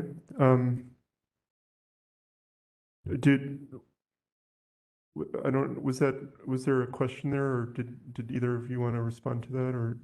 I'm happy to provide a little more clarity that might help. Move the mic. Sorry. Director Arns mentioned that there is an aspect of the regulations that have not been provided in a draft form to us. And that's what they're referring to as the open source governance model. A lot of that is basically how the jurisdiction and the state itself will track changes and understand how that occurs. Basically what the process is for not only tracking, but modifying the code in the first place, ideally also what is the process for, third-party penetration testing or further certification testing of the system. Great. Thank you. That's very helpful. Thank you, Mr. Rowe. Okay. Commissioner Dye? Yes.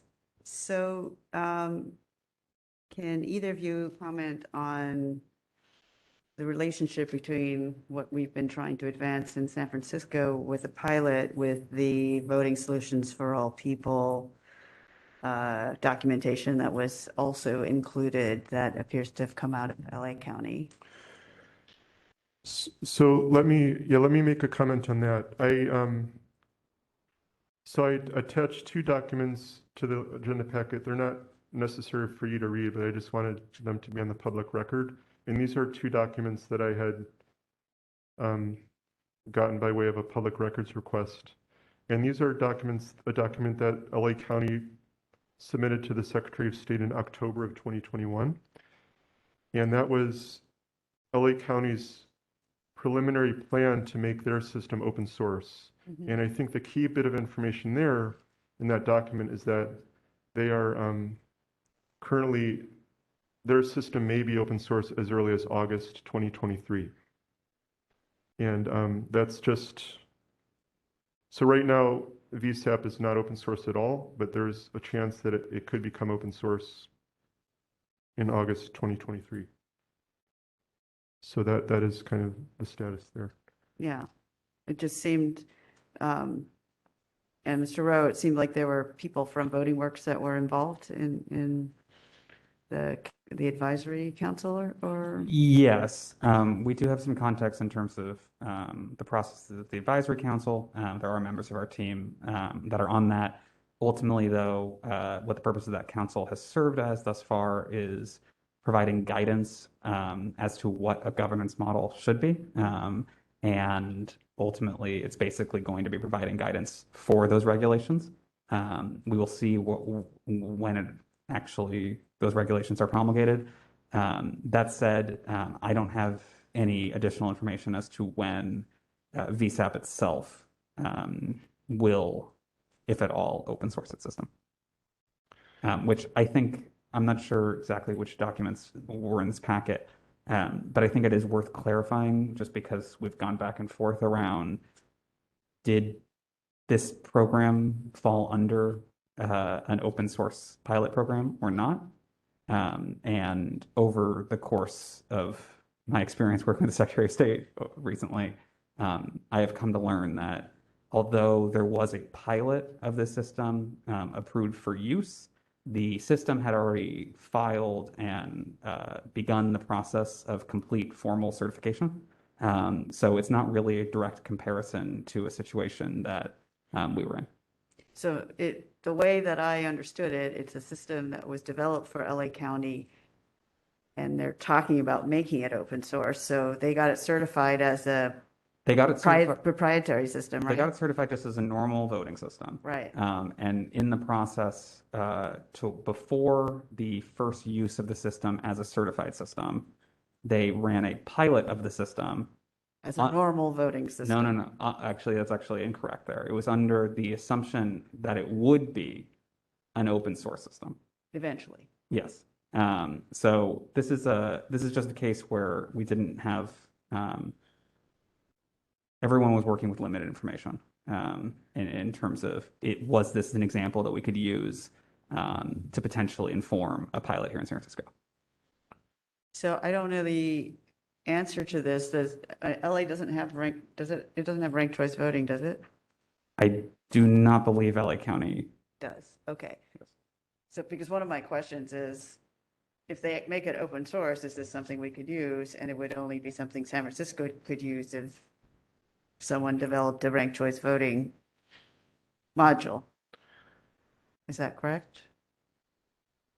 Well, I mean, I think we don't really know. I mean, there could be other requirements, but yes, certainly at minimum, that would need to be a change that would need to be made. Too much.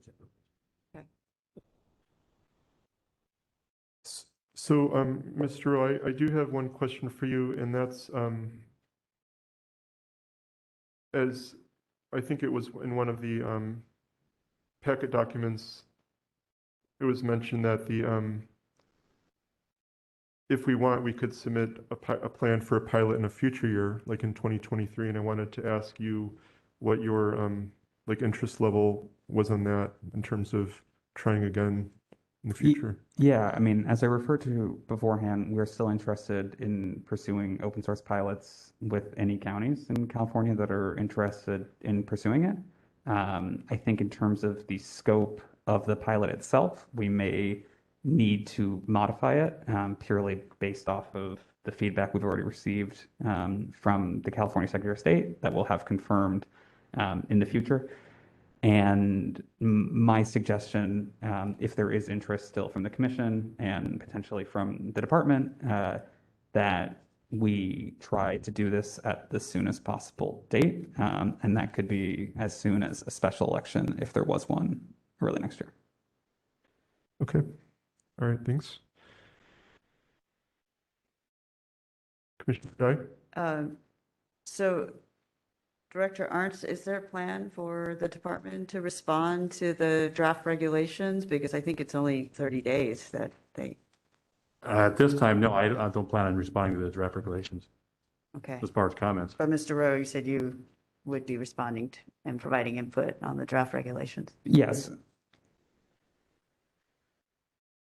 I don't know if it was appropriate for the Elections Commission to respond. I know that it's not possible for us to do that within this short amount of time. It's not actually. Well, I think I am going to be participating in these monthly meetings. So if you have feedback, you could provide it to me directly or now, but also these meetings are just, it's sort of like preliminary before it's going to be posted for the official 45-day public comment period. So there's going to be multiple Opportunities. Yeah. Okay.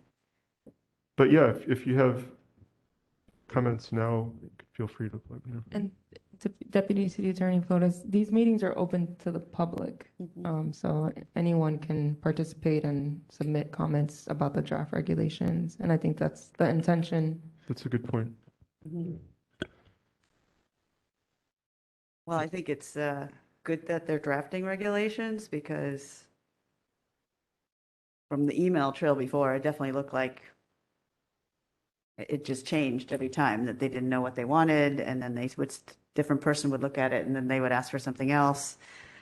So I think this is a very positive development, and hopefully it happens faster than it took them to draft the regulations for the California Citizens Redistricting Commission, where it took 18 months for them to draft regulations for that.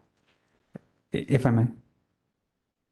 One thing that is missing sort of from this conversation is what our expectation of a pilot as like the noun is in the first place. And because from the initial conversations we had with this commission, the idea behind this was let's do something in an iterative, collaborative process with San Francisco in a de-scoped, de-risked way.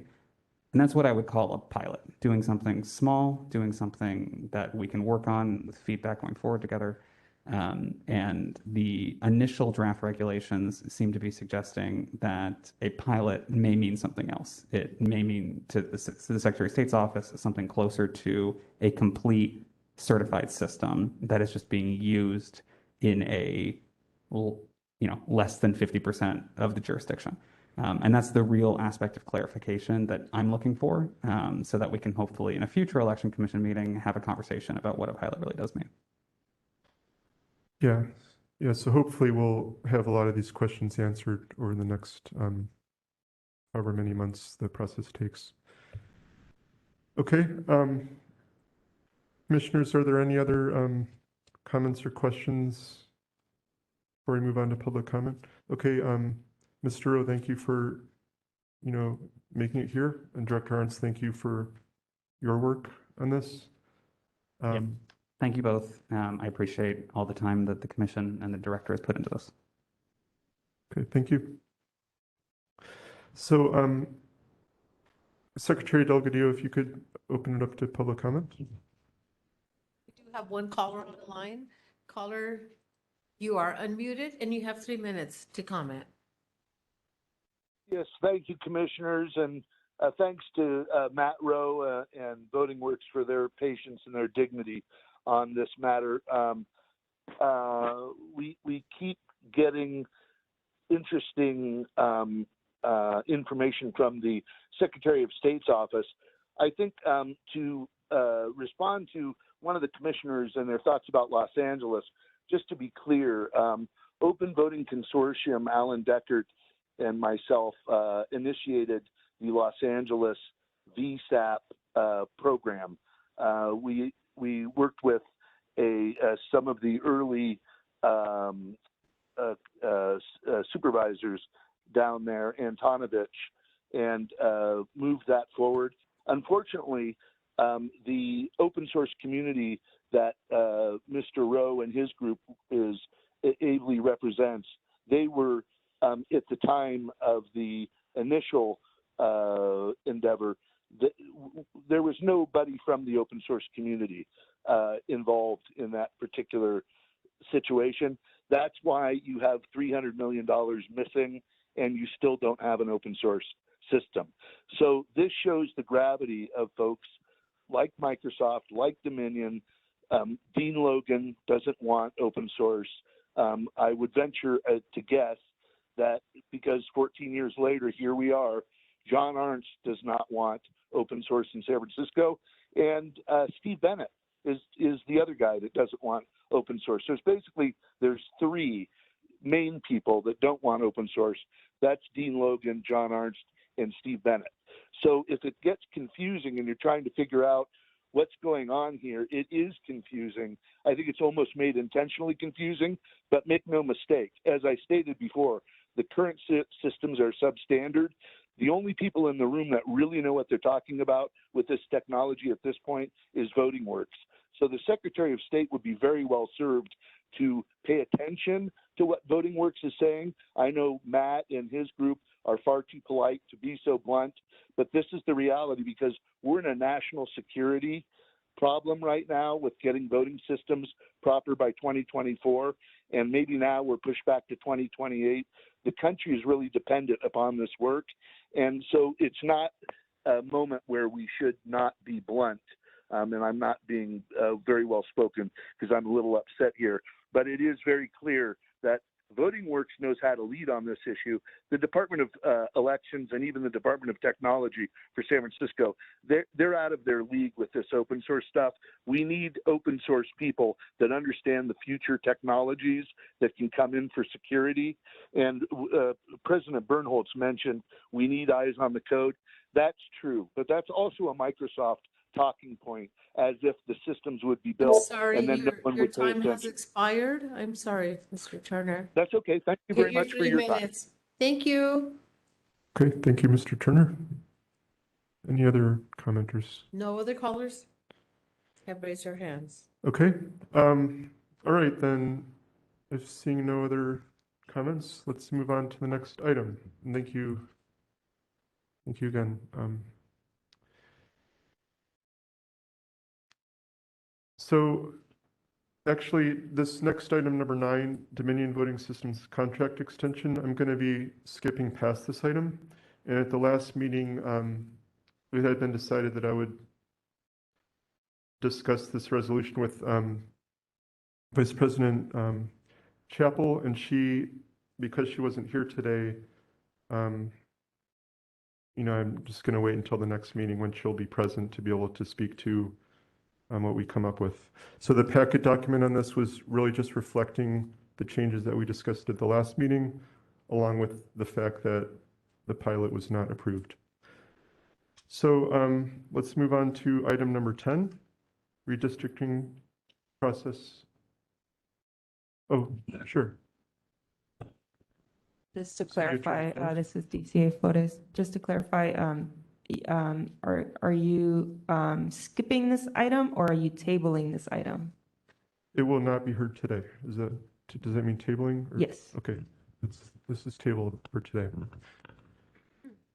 So item number 10, redistricting process improvements. Discussion and possible action regarding recommendations to improve San Francisco's redistricting process, including the selection and composition of the redistricting task force, redistricting criteria, and other decision-making processes, and which may be incorporated into a charter amendment. So Commissioner Dye, this is an item that you had requested, so I will turn it over to you to speak about this item. Thank you, Commissioner Gertonic. So there are a couple of attachments for this item. One is a detailed and thoughtful letter from good government groups, including Asian Americans Advancing Justice, Asian Law Caucus, Common Cause, California Common Cause, and the League of Women Voters, who have been watchdogs for redistricting for San Francisco as well as at the state level. And then the second attachment is a document that I put together after our marathon public input and special meetings that were requested to kind of consider whether to withdraw or replace our appointees on the redistricting task force. And what I wanted to do was for the Elections Commission to have a thoughtful discussion on what went wrong.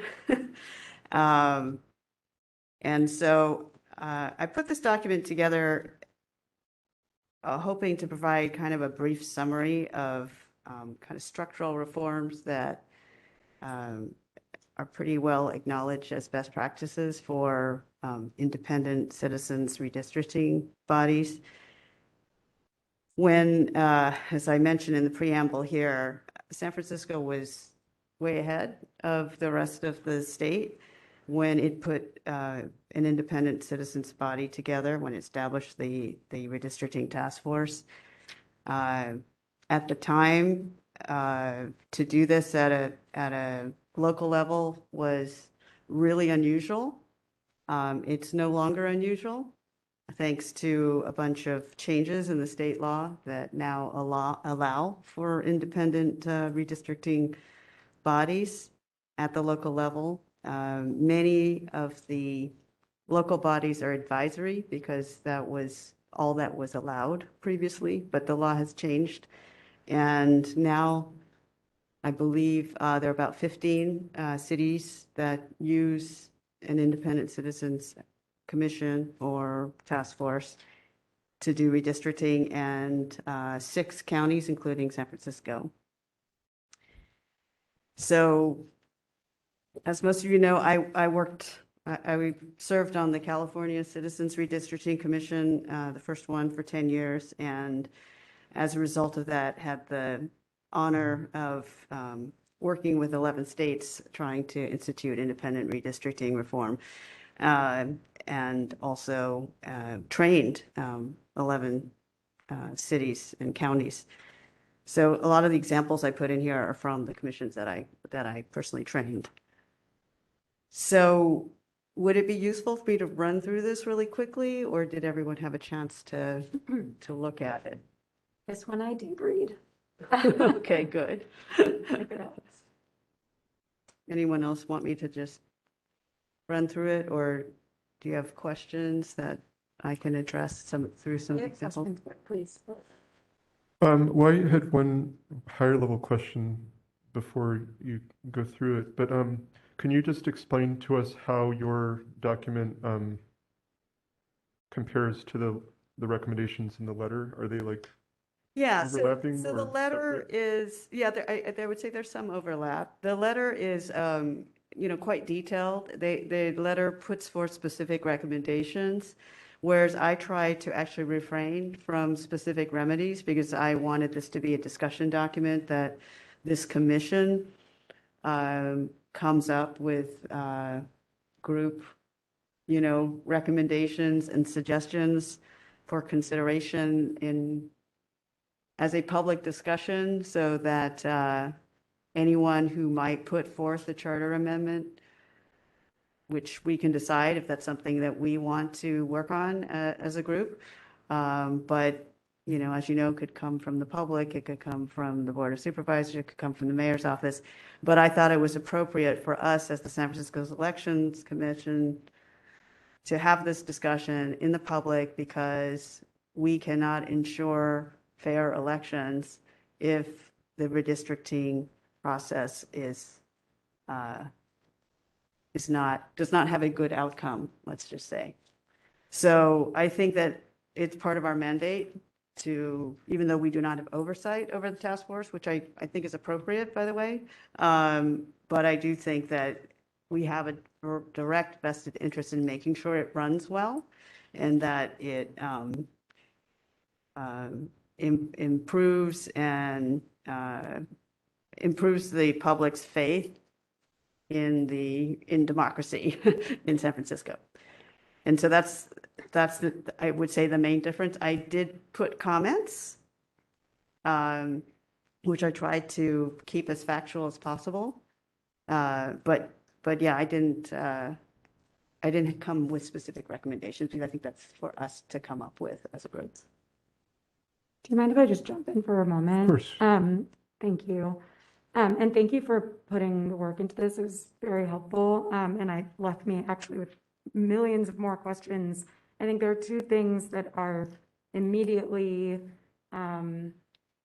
items I want to address. One is, I don't think it's clear still who oversees the task force.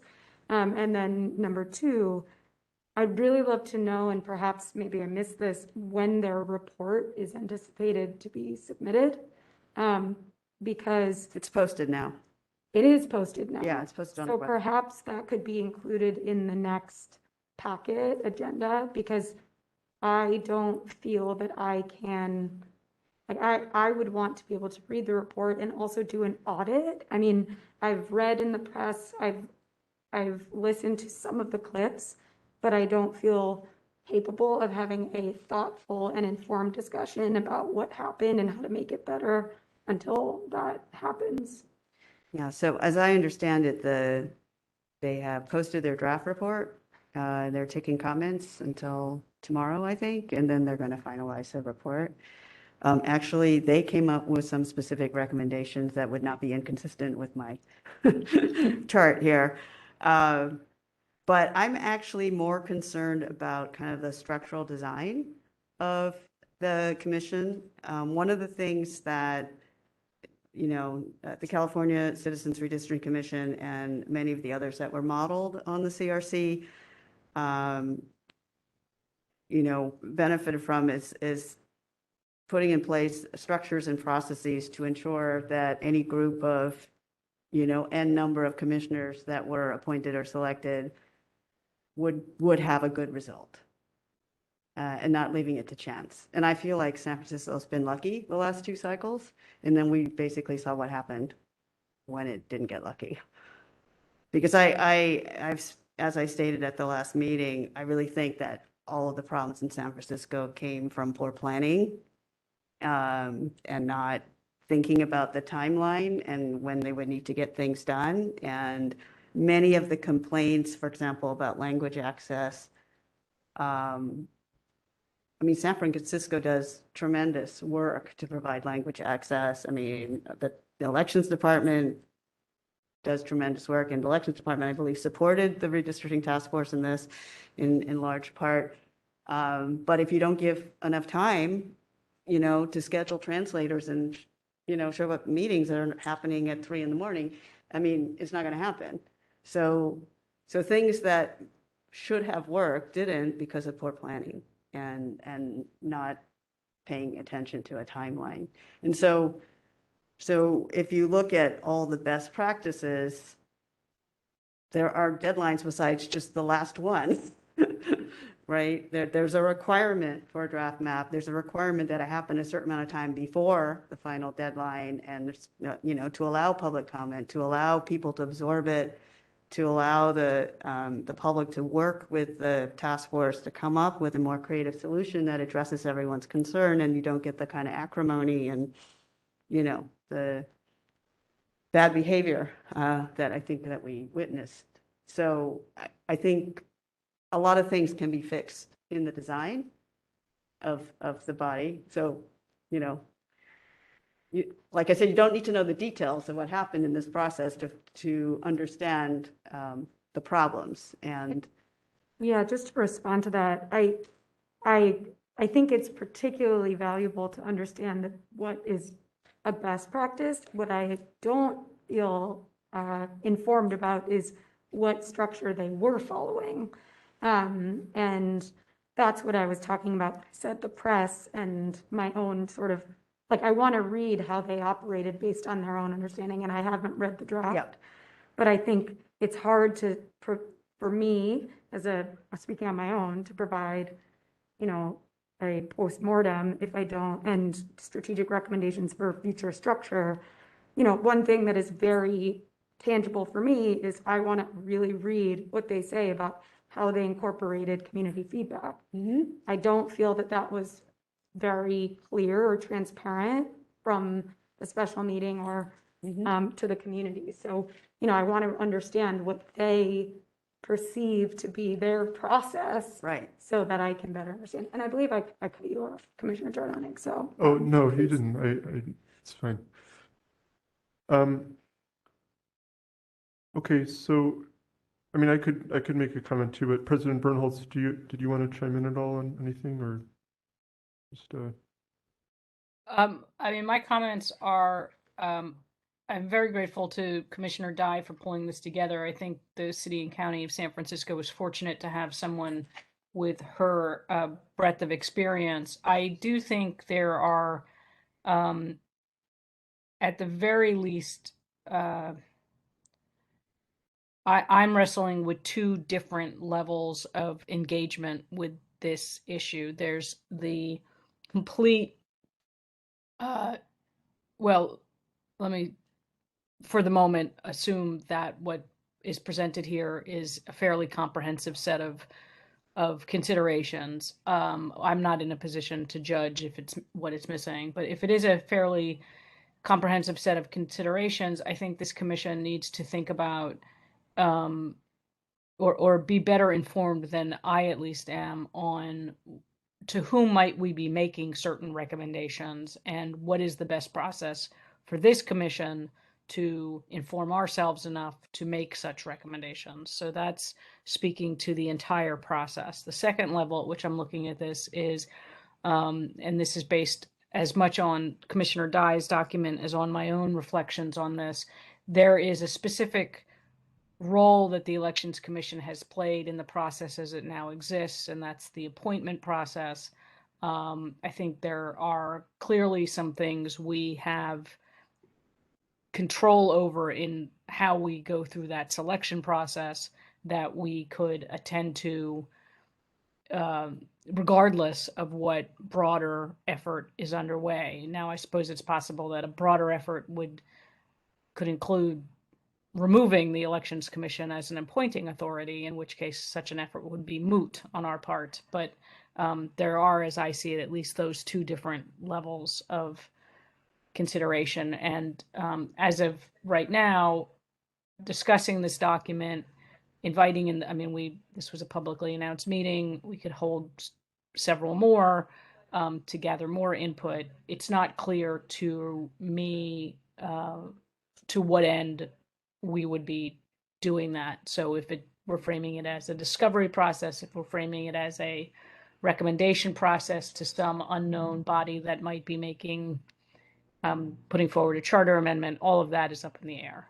But I'm grateful to have the information. I think I agree with Commissioner Dye that the Department of Elections and the Commission, our ability to meet our obligations depends on a redistricting process that the people of the county trust, and that we should play some role in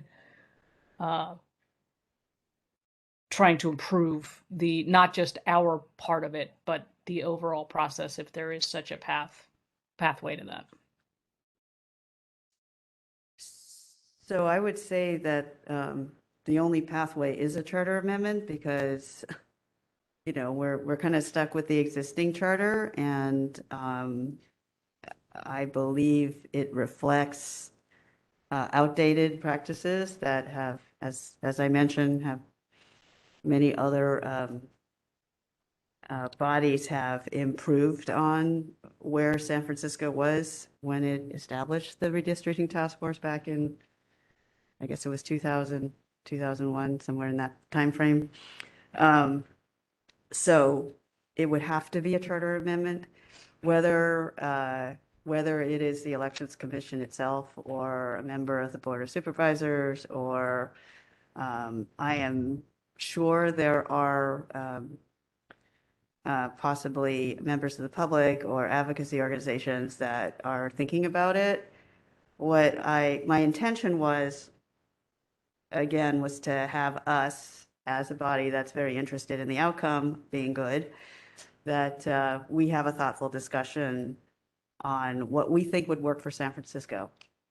I tried to put in a bunch of different examples because, having seen what people have proposed in different states and what is actually passed in certain states, and what has been adopted by different cities and counties in California, I think there are many ways to,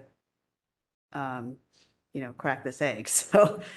So I think it would be useful for us to have this discussion. And like I said, I am open to whatever this body decides on what specific action we take, whether we want to propose a charter amendment or whether we want to simply inform the process of someone else proposing one. So theoretically, we have 10 years to fix this, but there's certainly momentum now. The report, like I said, will be finalized in the next couple of days. I'm not suggesting we do this in one shot. I do think it would be useful to maybe have some presentations on, exactly, what is in the current charter. It's very scant, I will tell you. I have looked at it. It's very, very minimal. And I try to incorporate that in the San Francisco column as best as I can of what is practice and what is actually law. For example, the first item about outreach, as far as I understood, it was in the voter information packet, I think, and it was on a couple of websites, and it was probably tweeted a few times. But this body only had 35 applicants, as I understand it. We know there were only 8 to the Board of Supervisors. We do not know how many the mayor considered. As an example, LA County, which has an independent citizens commission modeled after the state CRC, had 741. That's just a difference right there. So we didn't have a lot to choose from, is all I'm saying, right? And part of the process was totally opaque. So I think there are some very obvious changes that ought to be suggested because the charter is simply silent on it. Okay, I see President Bernholz has her hand up. President Bernholz? I have a question for the deputy city attorney, which is whether or not this commission has the authority to put forward a charter amendment. Yes, Deputy City Attorney Flores, no. No, we do not. No, you do not. Only the Board of Supervisors can put forth a charter amendment within the city, of course. But we could suggest that a supervisor carry it, for example. Yes. Right, okay, yeah. This commission may draft a letter. Resolution. Yes, whatever is within the boundaries of what this commission can do, but not a charter amendment.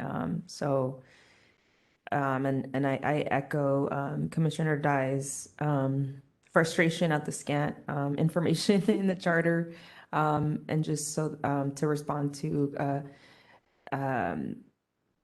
Commissioner Shapiro's question, the commission is an independent, the task force is an independent body, so they basically don't they don't have to respond to anyone except for the citizens of San Francisco. Can I make one comment related to that? And maybe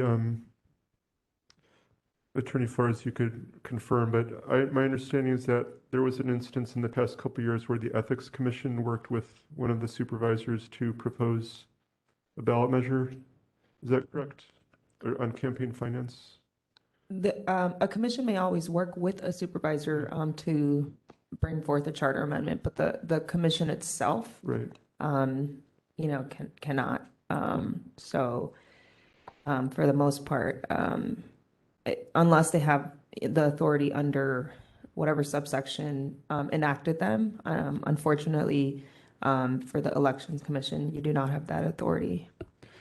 Yeah, I mean, my own opinion, Well, with the discussion so far, I'm certainly open to going down that path. I think before we go too much into the actual substance of the document, we might want to just get on the same page as to whether it's something we want to pursue, because I think it's going to take multiple meetings, and you know, we have the option of breaking out into BOPEC if we wanted to have a more detailed, because if we're going to be drafting a detailed document and some of this discovery.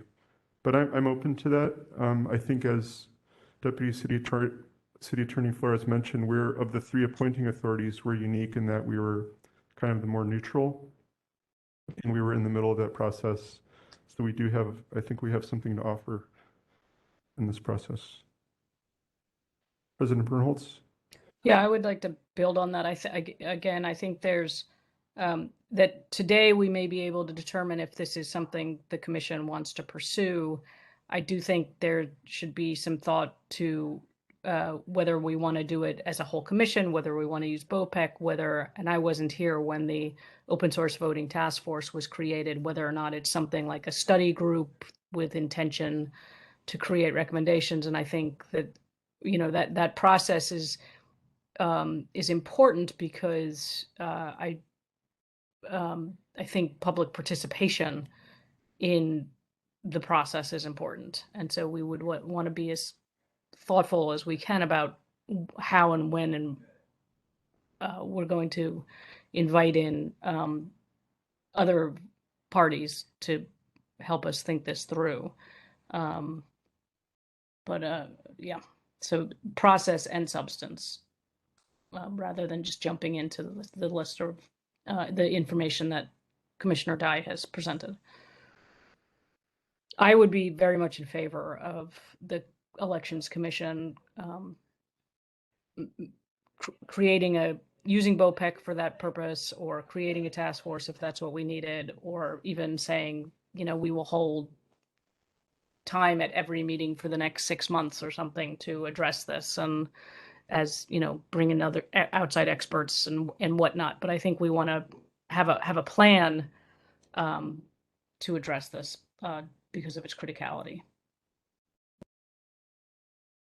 Can I ask Commissioner Dye, do you personally have a sense of like the timeline on this that you had in mind, or? Well, as far as I know, no one has approached me, at least, about, you know, putting forth the charter amendment, and I know there's not enough time to do that in time for the next election. But like I said, theoretically, there are 10 years to fix this, and I think it should be a thoughtful process. There's certainly a lot to be learned from all the other independent cities and counties that have instituted variations on the CRC model. I'm, you know, open to taking whatever time we need to take, if it means breaking off into a task force to do it and inviting knowledgeable speakers to educate us and the public, because again, the whole point of doing this is to have a public discussion and collaborate to come up with the best changes for the city and county of San Francisco, which is unique, of course. Okay. Commissioner Shapiro? Yeah, I very much support this plan. I'm torn about this timeline issue because, well, yes, technically there are 10 years before this becomes imminent. It's also, I think, important to ensure that the communities that were most impacted by this experience are able to share their personal experience as a part of the process. And if we let it go too far, I fear that could be a challenge. The other concern I want to, not concern, but consideration I want to make sure is incorporated, whether it's a task force or we do it as a whole commission, is that we have very clear processes of how we are documenting the information that we are gathering. Because I think in order to provide something that, or deliver something with integrity, we have to demonstrate integrity. And so I'd like to ensure that whatever that process looks like, there is a good amount of time spent determining what the process will be, so that the public is very aware of this, because I think the goal, from what it sounds like we're all saying, is to strengthen this process and ensure that the process has significantly more integrity than where we left it. So in order to do that, I think we have to build trust in that process from the beginning. That's my one ask. Mhm. So I like the idea of, trying to do this, I think it's timely. I don't want to leave it to the 10th year. I also don't want to limit it. So I think 6 months is probably a good time frame for us to, bring in speakers, for everyone to feel like they understand this chart. And like I said, I'm happy to share my knowledge, but there are many other people who have been working on this for decades and have been tracking what's going on all over California and can build on it. So like I said, I tried to make this as comprehensive as I could, but I don't claim that it's comprehensive. So I see a number of familiar names in the people watching online, and I'm wondering if maybe if we open it up to public comment, maybe some people have some thoughts on ways we can move forward, could inform our subsequent discussion today. Does that sound good with people? Okay, Secretary Delgadillo, if we could open it up to public comment on this item. Excuse me. First caller, you are unmuted and you have 3 minutes to comment. Can you hear me now? Yes. Yes. Oh, okay, David Pilpel on the phone now, walking around the house. So I have a lot that I could say on this topic. To summarize, this coming Tuesday, May 24th, I understand, is the deadline for introduction of charter amendments at the Board of Supervisors for consideration for this November of 2022 election. I would be, frankly, highly surprised if there wasn't at least one charter amendment introduced on Tuesday relating to redistricting that either would alter the process for 10 years from now or make the lines that were just recently adopted only applicable to this November election and restart the process for the other cycles in this 10-year period. I believe there was so much contention, so much unhappiness with the process and the outcome that it just seems, hold on, switching phones.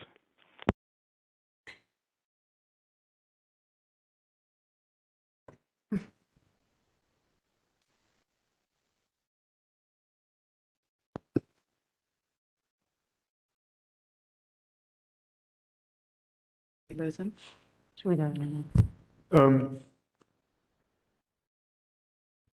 Secretary Delgadillo, are you?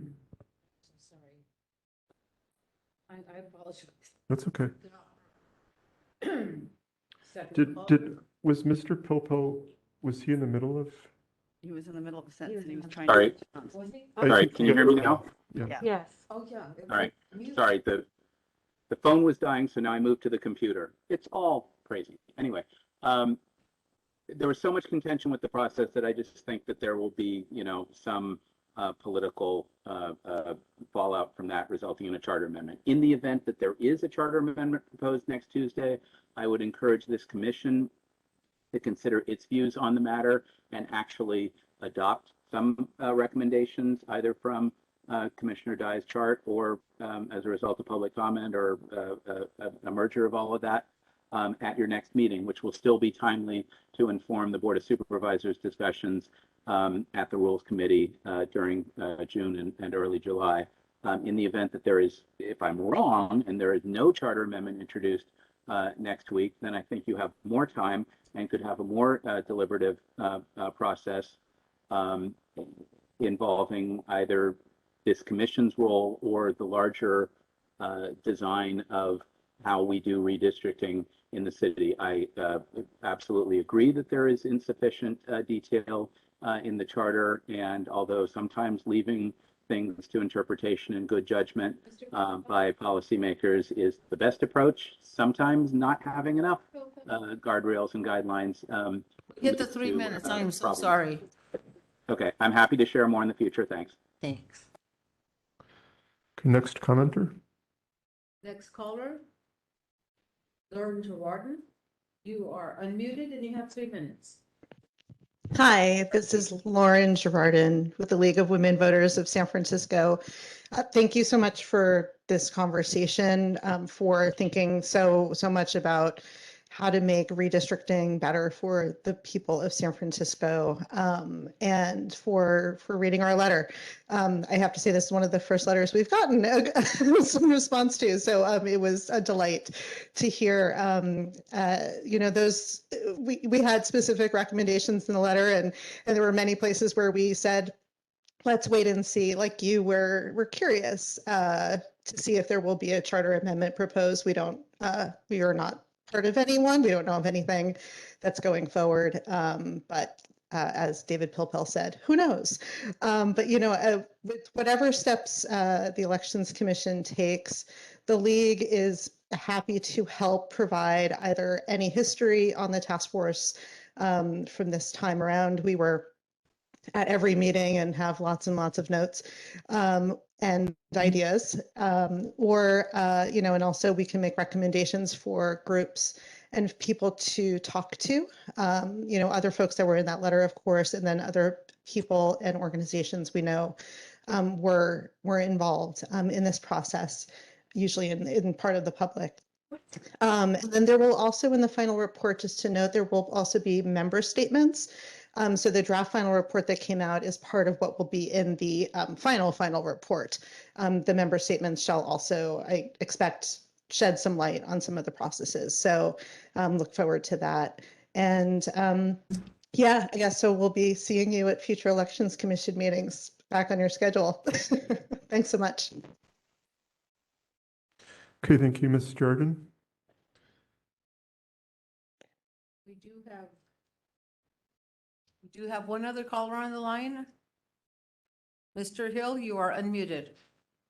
Thank you. Can you hear me all right? Yes, can hear you. Great.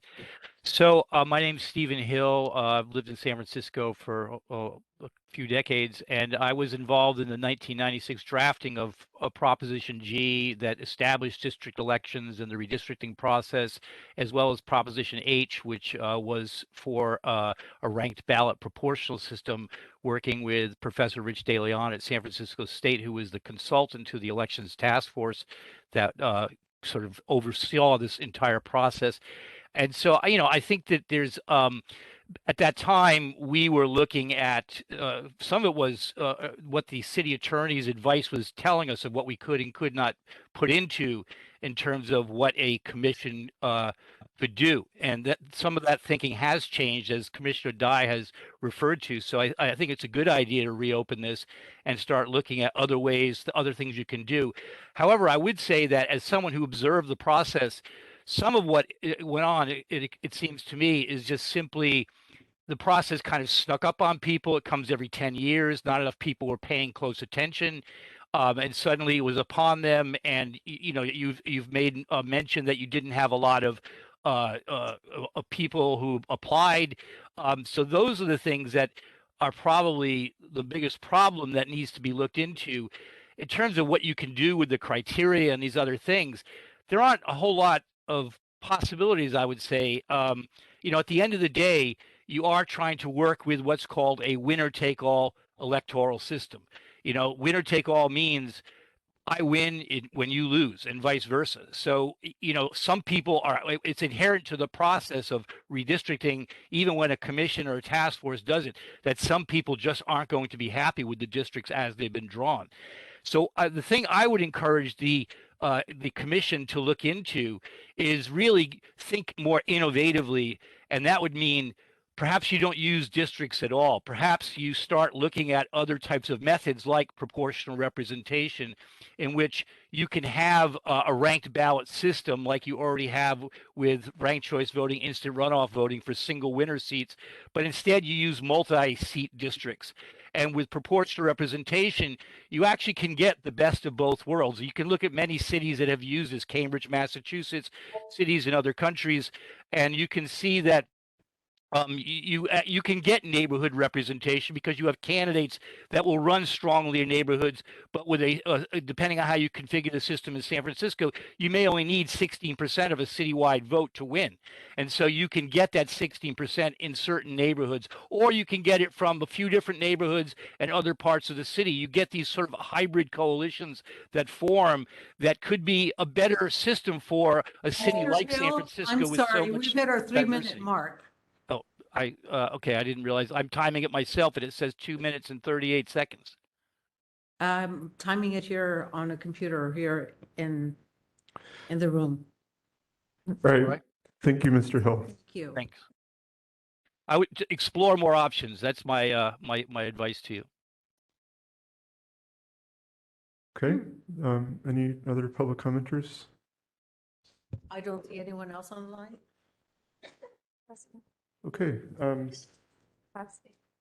So I do think there's a question of how broadly we want to look at it.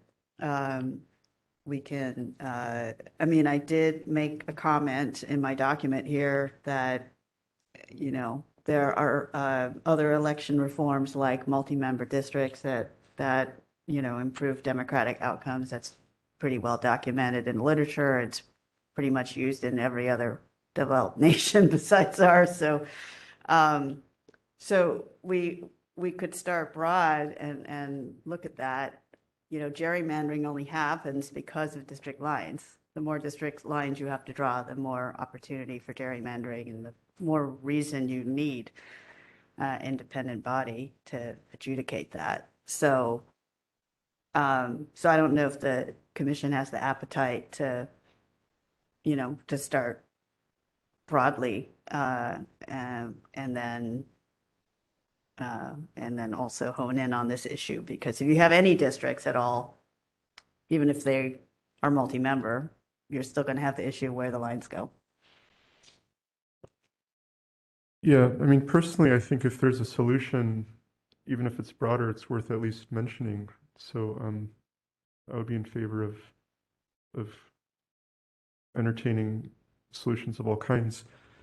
I did have a question in response to what Mr. Pilpel said and Ms. Giardin to Deputy City Attorney Flores.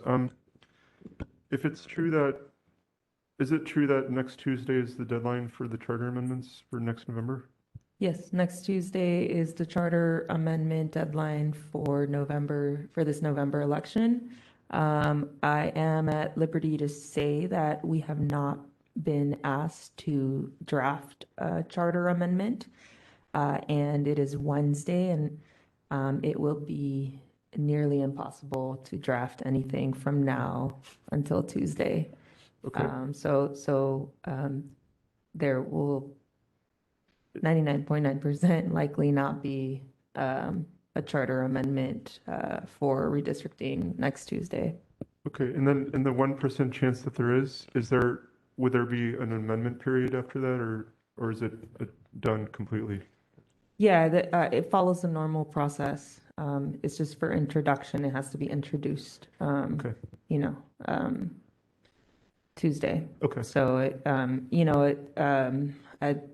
you guys probably aren't familiar with the process, but the drafting process begins with a request, and then the city attorney discusses with the requester what they'd like to see, and it's an iterative process that goes back and forth.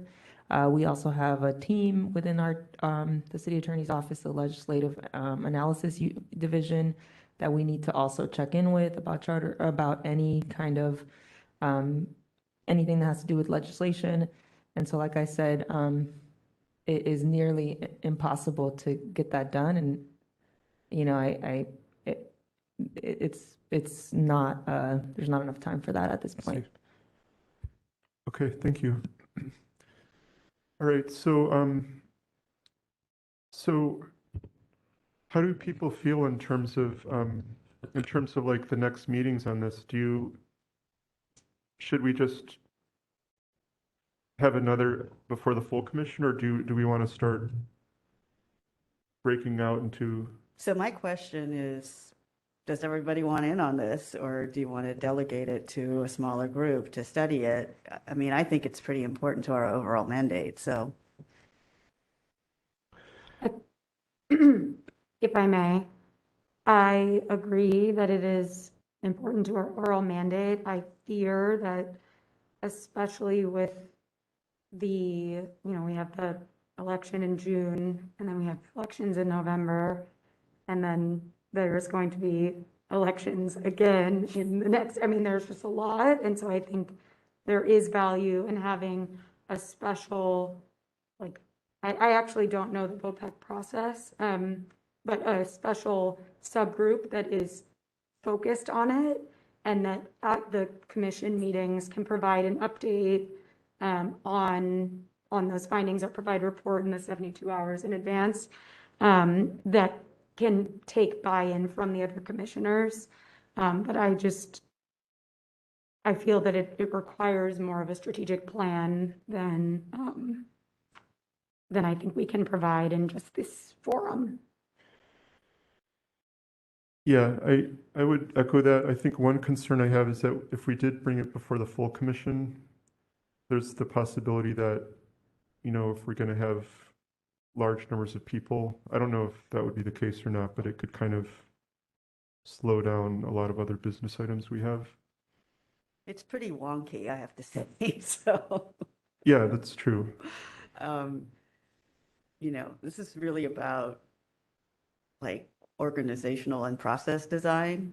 And I would foresee, having some expert speakers to weigh in on this and, make the chart more complete. And then really for the full commission to debate some options and to, make a set of recommendations that would then be incorporated into a charter amendment that we might ask the Board of Supervisors to take on.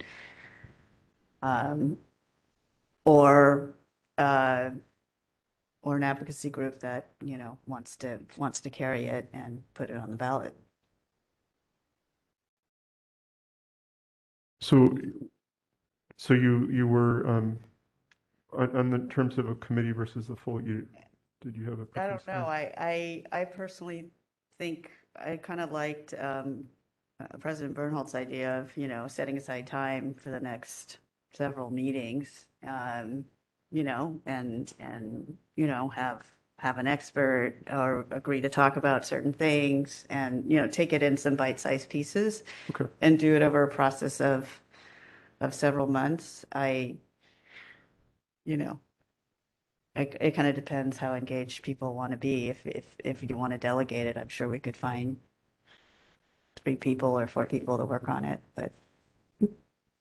Yeah, Commissioner Shapiro? Yeah, I could support that. I think I just want to make sure that perhaps there is some leadership in terms of the process and the timeline, and what that looks like, and also just the criterion we're using. How are we evaluating things that are put in front of us? What is our policy objective? And how are we going to evaluate the different potential outcomes of those, of different alternatives that we could have? I think we just need a framework. And so perhaps there is some leadership in regards to just maybe structuring it. So, okay, for the next 2 months, we spend time asking folks to come in and speak. And then the 2 months after that, it says just some leadership in terms of, and collaboration in terms of what that looks like. I don't feel that needs to be taken through the whole commission, but perhaps we could vote on it and get feedback from each other. But I do think a plan needs to be developed with clear goals, criterion, and an understanding of what we're actually working toward. But I'm fully in agreement. I think there's value. I definitely would want to participate in all of the hearings, comments myself, so I can imagine everyone else shares that too. And my other thought is we're kind of down a couple of members, so it's not going to, having a committee when we don't even have a full commission right now I'm not sure if it makes sense to exclude anyone. Yeah, well, I think really the main case where I wouldn't want to, the only case where I would want to exclude someone is if maybe someone felt that they didn't have enough time to be involved, and then the people that wanted to be involved would still be able to. Mm-hmm. But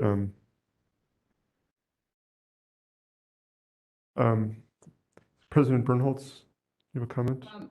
How about a situation, I agree we are a small commission, but I also think that there are some things that a smaller group would be more efficient at doing. I would suggest perhaps Commissioner Dye, if you're interested in doing so, and maybe with some input from Commissioner Shapiro, come back to this body next meeting with a 6-month plan that would say, and this is obviously just making this up, for the next 2 months, we'd suggest open public hearings focused on studying other options and familiarizing ourselves, hearing from some experts on what are best practices, what considerations to put into place, blah, blah, blah.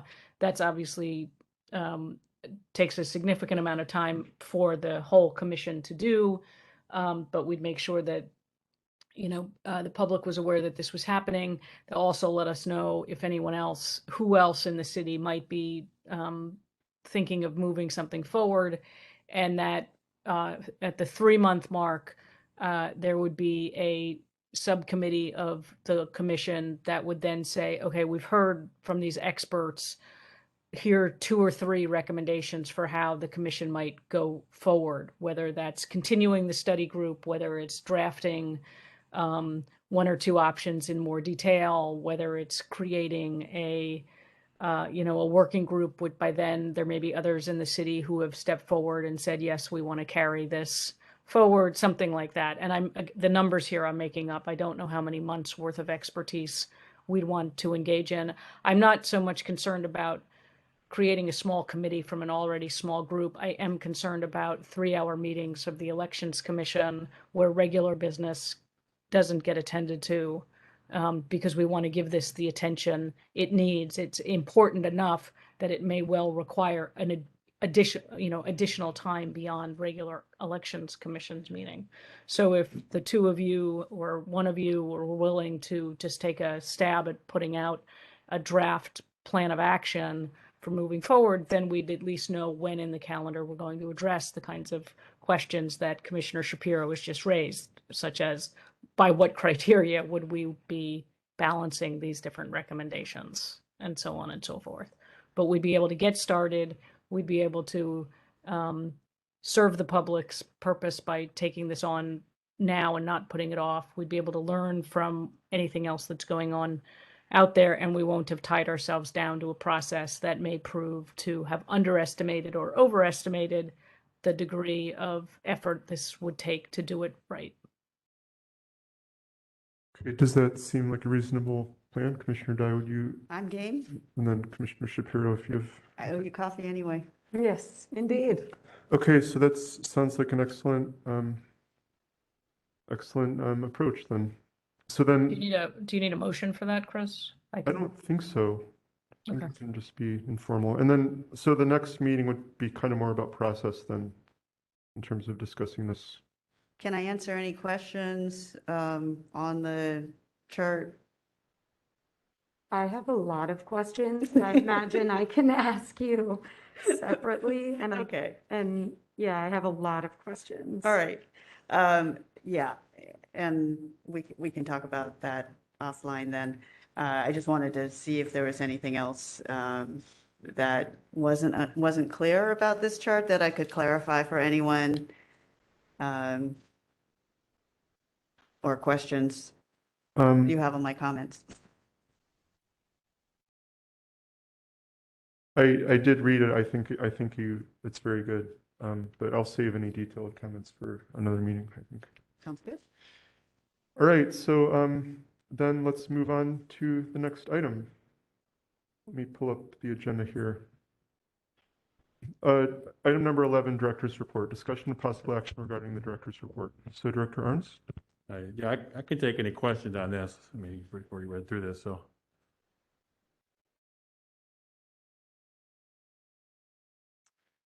I do not have any questions, Commissioners. Is this specific to the racial equity progress, or is it just the other? So either one. One component of the report. Okay, but are we able to ask about either? Yeah. Okay.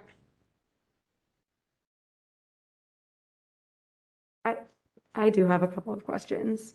I wanted to ask how if there is any transparency around some of the details of, so for example,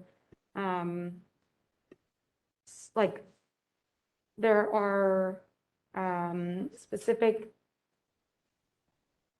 just pull up specific comments, priorities that are outlined and goals around like even belonging and equity. And a couple of questions I have pertain to how those are being measured. And I don't mean like the method, but rather like, how are you determining what is what, and is it based solely on the racial equity criterion that's provided from the city? Can you just walk me through that process a little bit? So we have a racial equity group, and so the group actually sets the goals and the issues that they want to discuss and the progress you want to make in whatever area. Like, that's why there's a lot of information here about self-improvement, the educational and the vocational training. That's something that people said that they want to around equity to improve their skill set. So that's something we don't set goals necessarily around something like that. So if you have a question, a lot of this is people are one, we've set the situation up so people have input on what goals to set. And then we share those goals with everyone in the department, so everyone in the department can actually have input on the goals that the racial equity team has put together. And now we've been focused mostly on our exterior goals as far as the outreach and providing information to the poll workers. Now we're more, once we get to the selection cycle, we can start having more conversation and goal setting around the internal issues. But we haven't had time yet because we've just run through all these different election cycles since last September. So after the June elections, when these teams will start to meet and set the more internal goals versus the external goals that we've already been undertaking. That's actually very helpful because I was very curious about that. It was like very tangible that there were external, there was a divide between what was happening inside versus the external.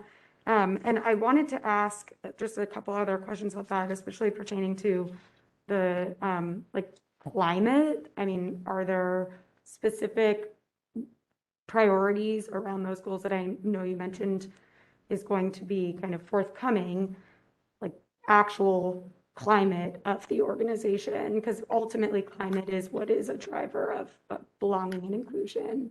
So I wanted to understand how you're measuring that. Do you mean the atmosphere inside the department or climate change? No, the inside of the department. Oh, it's like Employee climate. that's where the surveys come in. Yeah.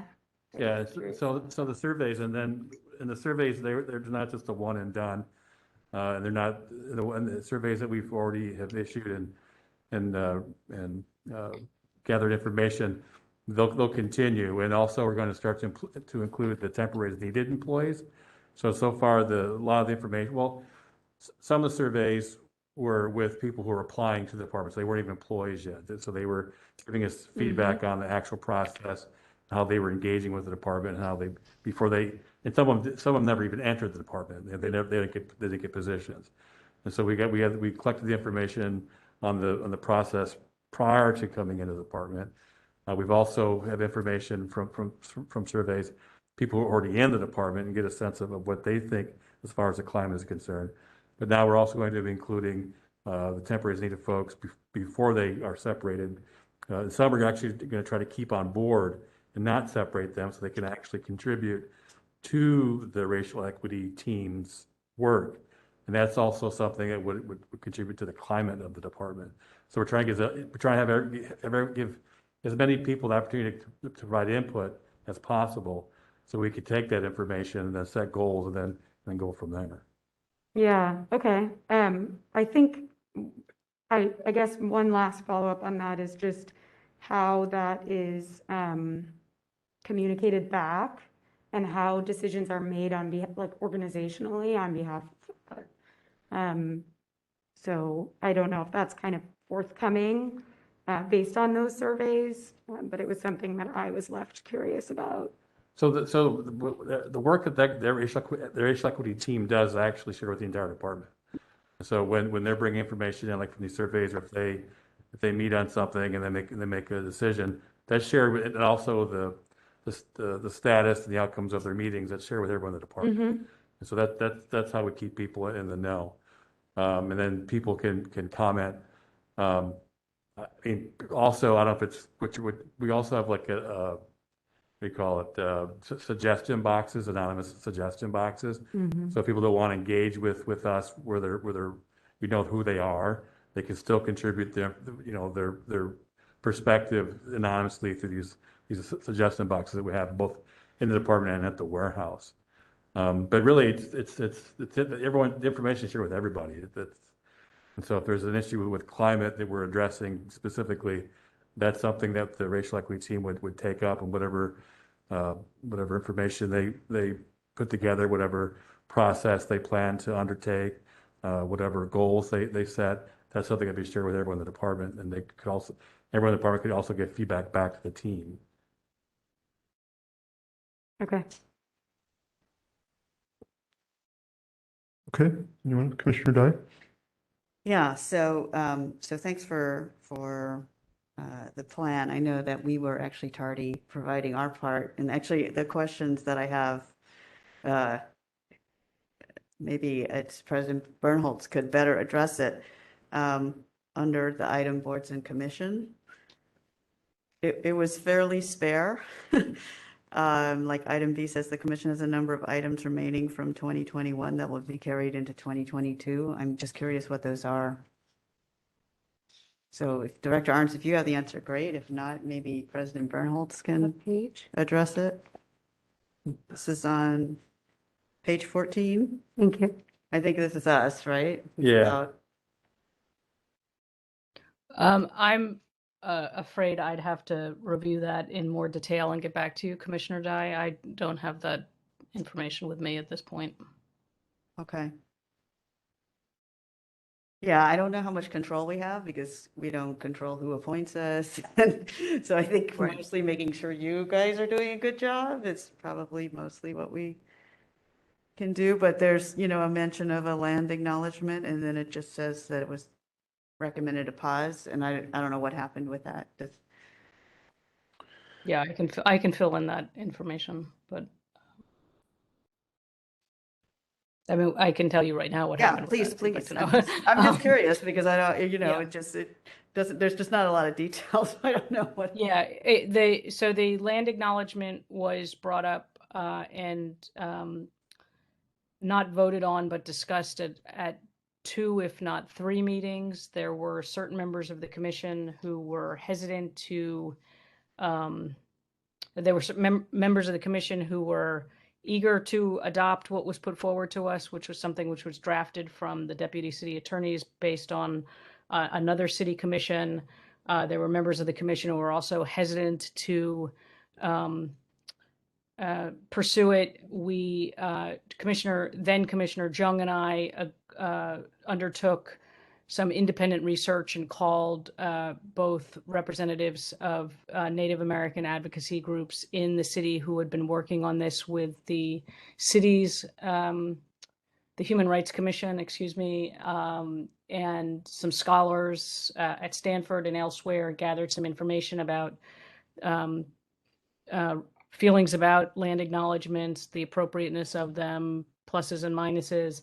And as we were in the midst of that process, we were actually approached by a Native American group in the city that had been leading the effort or had been involved in the effort to have commissions do this, and said that they themselves were pausing the effort to get commissions to do this because they were reconsidering the land acknowledgement that they'd put forth to people. And at that point, it was tabled and not picked up again. Got it. I don't know if this is a consideration that was a part of that process, but my understanding is that land acknowledgements at this point should be incorporating an element of there's a trust that you can pay into, and therefore if you're just simply stating the land acknowledgement, it isn't actually repairing harm. And so I don't know if there was some consideration from the city attorney's office in incorporating that that line in the land acknowledgement, but I think it would be helpful to understand what the specifics were, because I too think it's important. So I can't speak to the to the city attorney's office part of that. I can say that I think some of that was why the group we were in contact with that we had invited to come speak to us asked to put the effort on hold at the time. There was also concern, I can say, expressed by the commission about some of the language in the land acknowledgement that actually, that in recognizing the sovereignty of the Ramaytush Ohlone, was that in fact in some way calling into question the sovereignty of the city and county government. And I don't know where that was left. But that was a concern that was expressed repeatedly during the commission's discussions of it. Do you mind if I follow up on your question about the commission? Yeah, actually, I have a suggestion. It is getting late, and maybe because this is more the director's report, we could, if we want to talk about racial equity for the commission, we could maybe do that on its own item, do you think, or? Sure. Okay. But if are there other questions about the information that the director provided? Looks like good management. I mean, a lot of it's just good management, I think. Okay, let's open it up to public comment. We do have one caller. Okay. Caller, you are unmuted and you have 3 minutes. I'm assuming you can hear me now. I keep alternating between the phone and the computer. David Pilpel again. So just 2 items related to the director's report. As usual, comprehensive, lots going on. I just wanted to confirm that not only did San Francisco's new redistricting map get adopted, and I presume precincted and incorporated for November, but I believe that the new BART districts were also communicated, and I hope that those have also been incorporated and precincted, and I'm wondering if there's a preliminary assessment for how many precincts result for the November election. I have not had a chance to ask that of Director Arntz. Perhaps one of you could direct that question, or I will follow up with him separately. And also another question perhaps for Director Arntz. I understand there's been concern at other city departments about the impact of the relatively new behested payments legislation enacted by the Board of Supervisors, that it had some direct and intended consequences, and that it also had some indirect and unclear if they were intended or unintended consequences in the part of the director's report that discussed outreach and the community-based organizations on page 3 in the middle that responded to the 2022 RFP, the 6 local nonprofit organizations plus the prior 4 for a total of 10. I'm just wondering if the department has experienced any issues either with those grantees or with any other aspect of the behested payments legislation as particularly relates to consultants, contractors, and subcontractors, because apparently this behested payments legislation changes what city departments can do and can't do relative to asking folks or suggesting or directing that work by consultants or contractors be done in a certain way or by certain individuals or groups. I'm just wondering, perhaps one of you wants to direct that question. Otherwise, again, I will follow up with the director separately. Thanks for listening.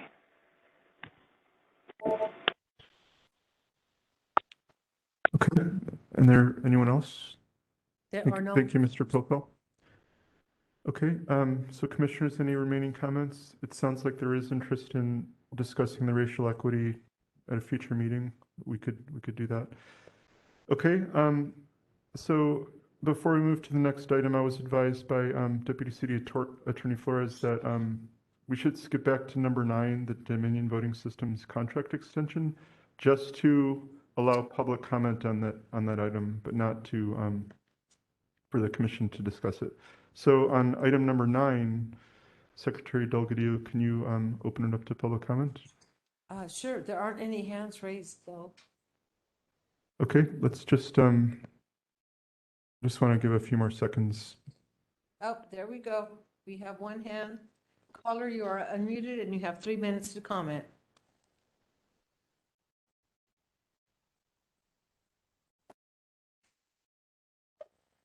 Can you hear me now? Yes. Yes, we can hear you. Okay, sorry, once again, I switched.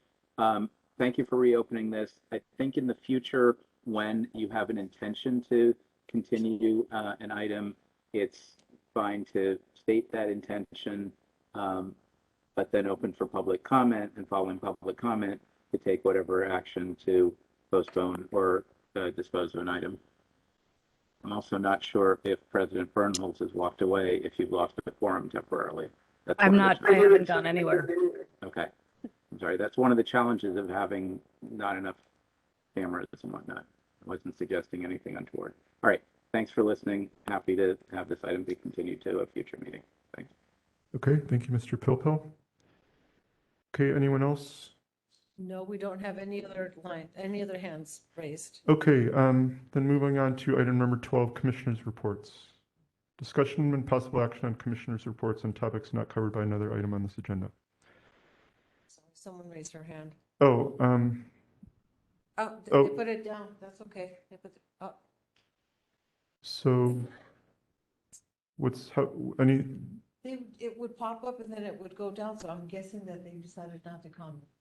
Did President Bernholz, did you have your hand raised for a second there? Yes? For the commissioners' reports, but if you're still on public comment, that's. Oh, well, I was just going to mention, and we have 2 packet items, which were letters from, but yes, President Bernholz, if you'd like to begin. Thanks, Commissioner Jordanek. So I have 2 things to report. One is I believe there is a packet item regarding some emails from the ACLU, National ACLU, regarding a voting rights case in Alabama. I was the conduit to bring that to Director Arntz, and I believe there's some background materials that have been included in the packet. Essentially, the ACLU and the Voters' Right Foundation, and with support from Morrison & Forster Law Firm, are seeking support from local election officials for a lawsuit they are bringing in the state of Alabama about the redistricting process. Actually, President Bernholz, I'm not sure that there was a letter from the Northern California ACLU, but it was on a different topic. Yeah. Oh, okay. I thought the Sorry. my mistake. I thought that so anyway, I was the conduit to connect the National ACLU to the department, and they are considering that request, and I don't know the status of it. I was simply the conduit. The second thing I wanted to report was that due to some longstanding or some recently acquired health issues related to long COVID, my health has been failing, and it's the reason for my remote participation in these meetings, and also the reason we've needed someone else to lead meetings because of the rule against a president leading a meeting if she is participating remotely. But given the current medical information that I've been receiving, I am going to have to submit my resignation as president. I cannot carry the extra work that it is required to serve as president. It's with great regret that I do this, particularly in the middle of a year. It's been an honor to serve as president, and I'm honored to be able to, I hope, continue on the commission, but I will no longer be able to serve as president until there's some significant changes in my health. So I believe that means we will have to have an officer election at the next meeting. And I want to thank everyone who's been so helpful in allowing me to continue to participate.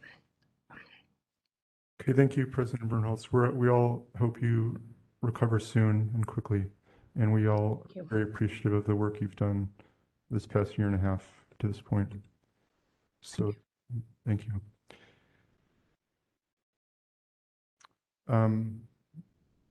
Other commissioners? Okay. I do not have anything to report either. Let's open it up to public comment. Okay, we do have one caller on the line. Caller, you are unmuted and you have 3 minutes to comment. David Pilpel again. Things are moving very quickly. It's hard to keep track. So I think I recall from the beginning of the meeting that Commissioner Jung resigned. It might be worth acknowledging his tenure and contributions to the commission at the next meeting of the body.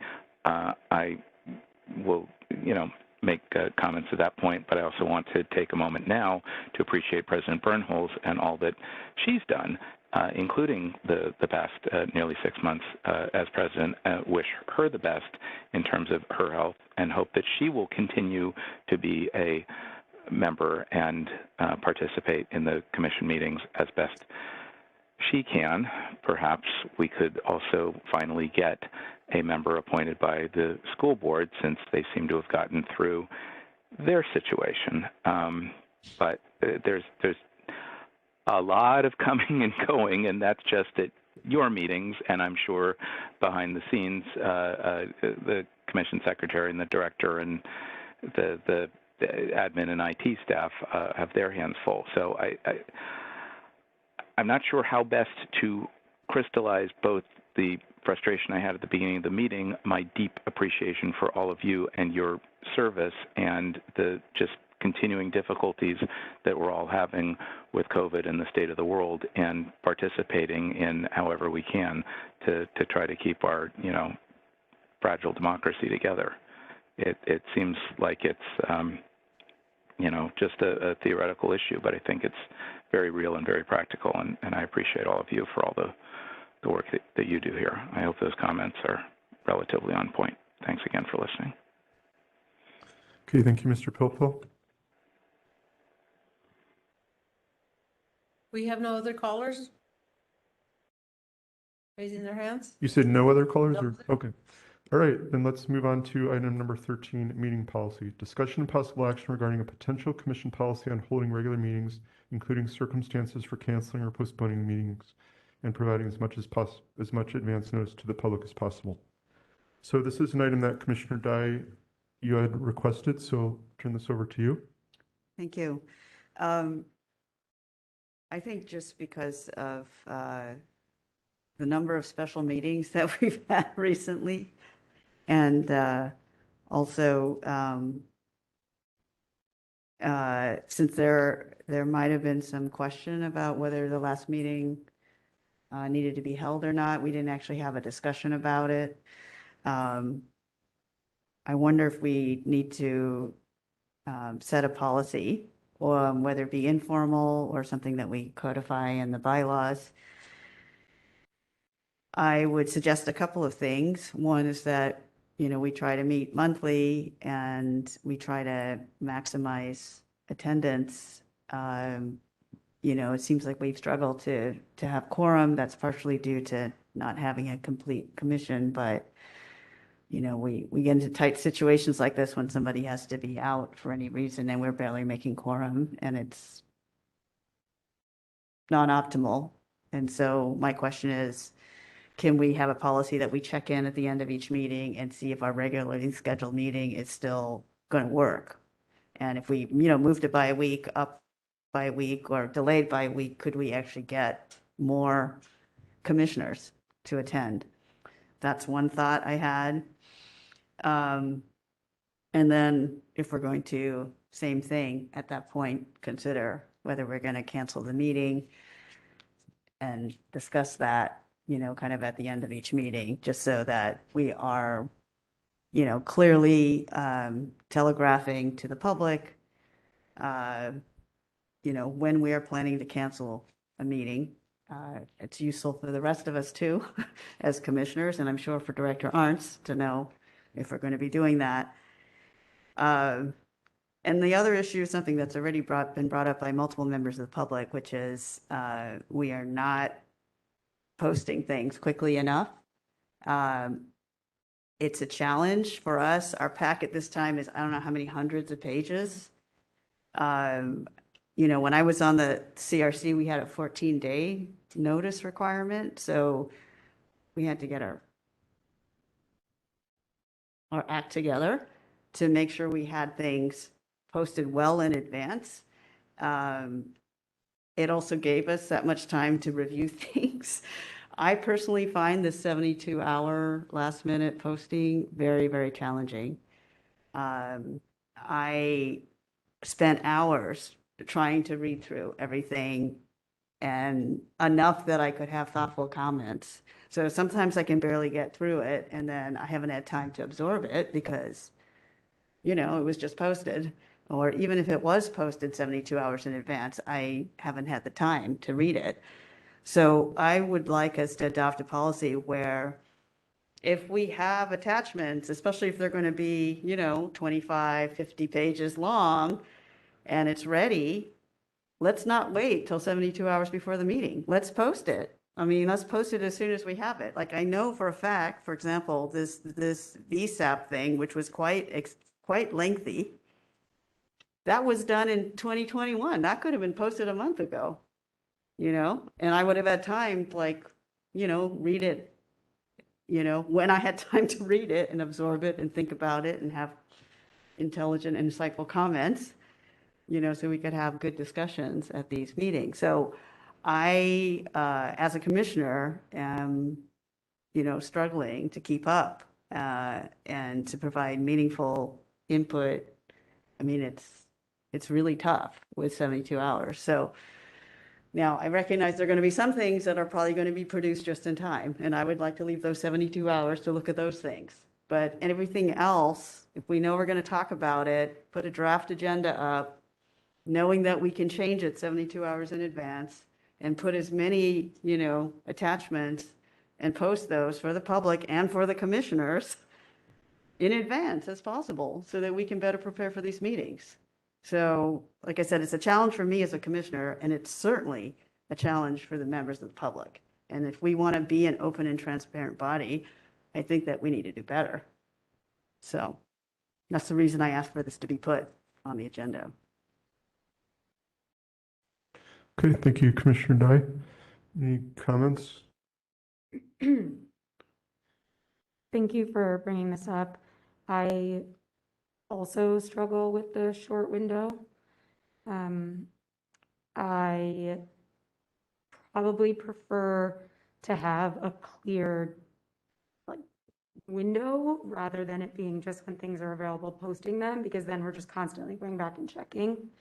But if it were a week, I too find myself disorganized with my questions because I was rushing to try and make sure I read through everything, and that doesn't make me as effective.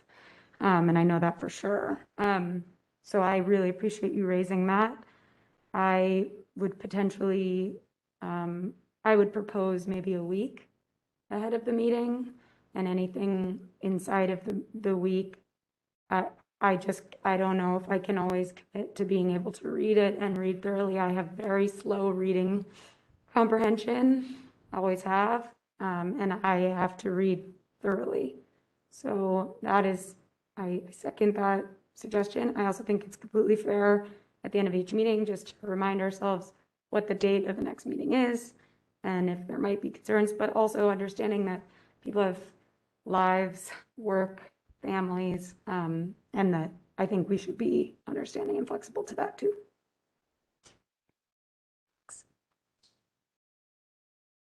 Yeah, I'm certainly can agree to a lot of what was said. I would support if we wanted to adopt some kind of a policy like that. I do think that it would help for us to make this a conscious policy, because then everyone is on the same page in terms of when things have to get done and so on. I think there's a little bit a few more of the details that we'd want to understand, though, like Commissioner or Deputy City Attorney Flores, like, are we allowed to post documents that the commission might be interested in even before an agenda is prepared? Like, could we have a section on our website where we post documents? Like, like this VSAP document, for example, maybe before an agenda is prepared? I'd have to actually do a little more research on that. Okay. But I think the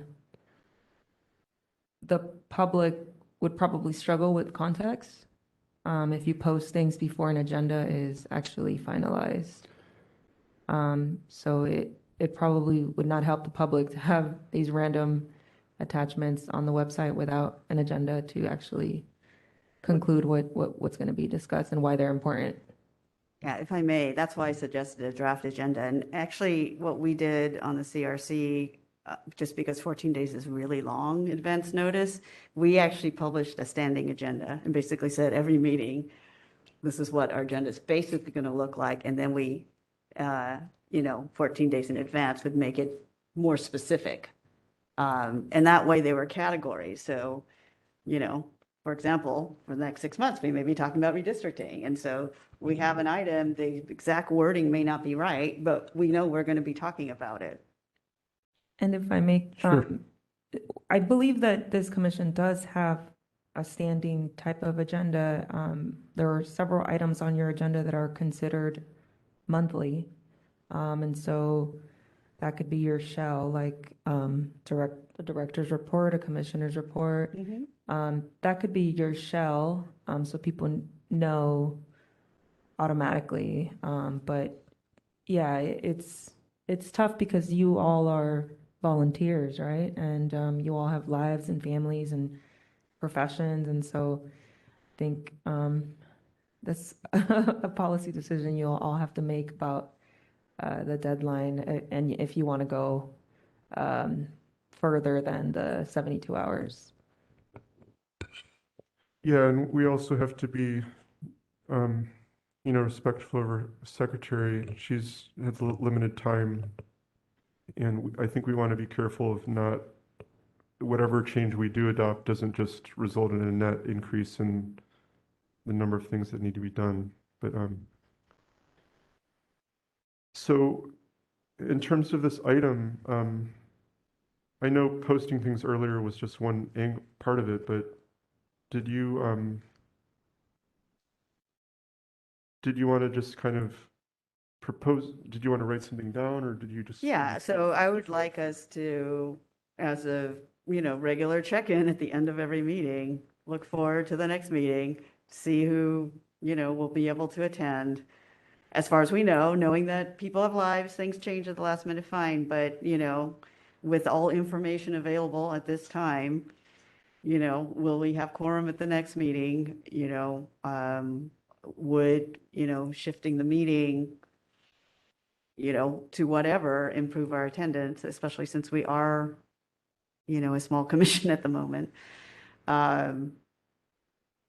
If people are amenable to that, and then we post it.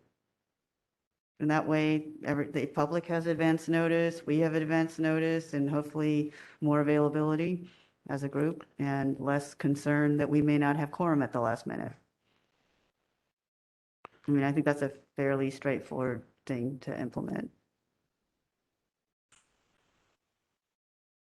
Okay, May I ask a question? sure.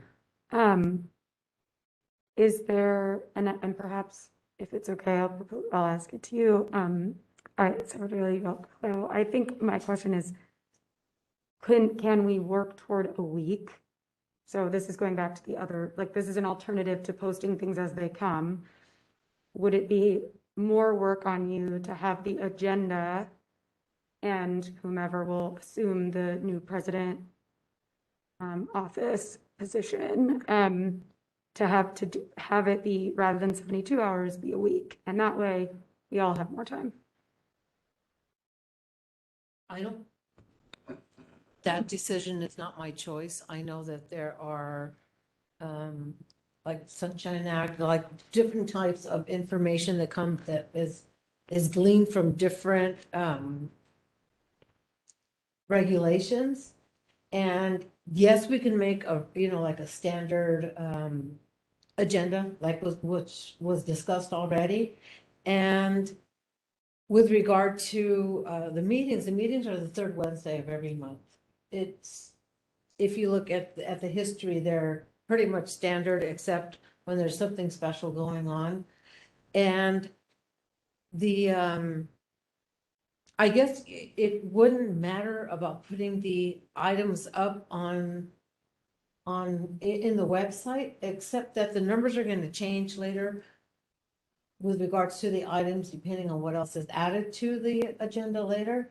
So there might be confusion there for members of the public, but I don't know, if you just number them all the same and just add everything to the bottom of it, then I can see that working.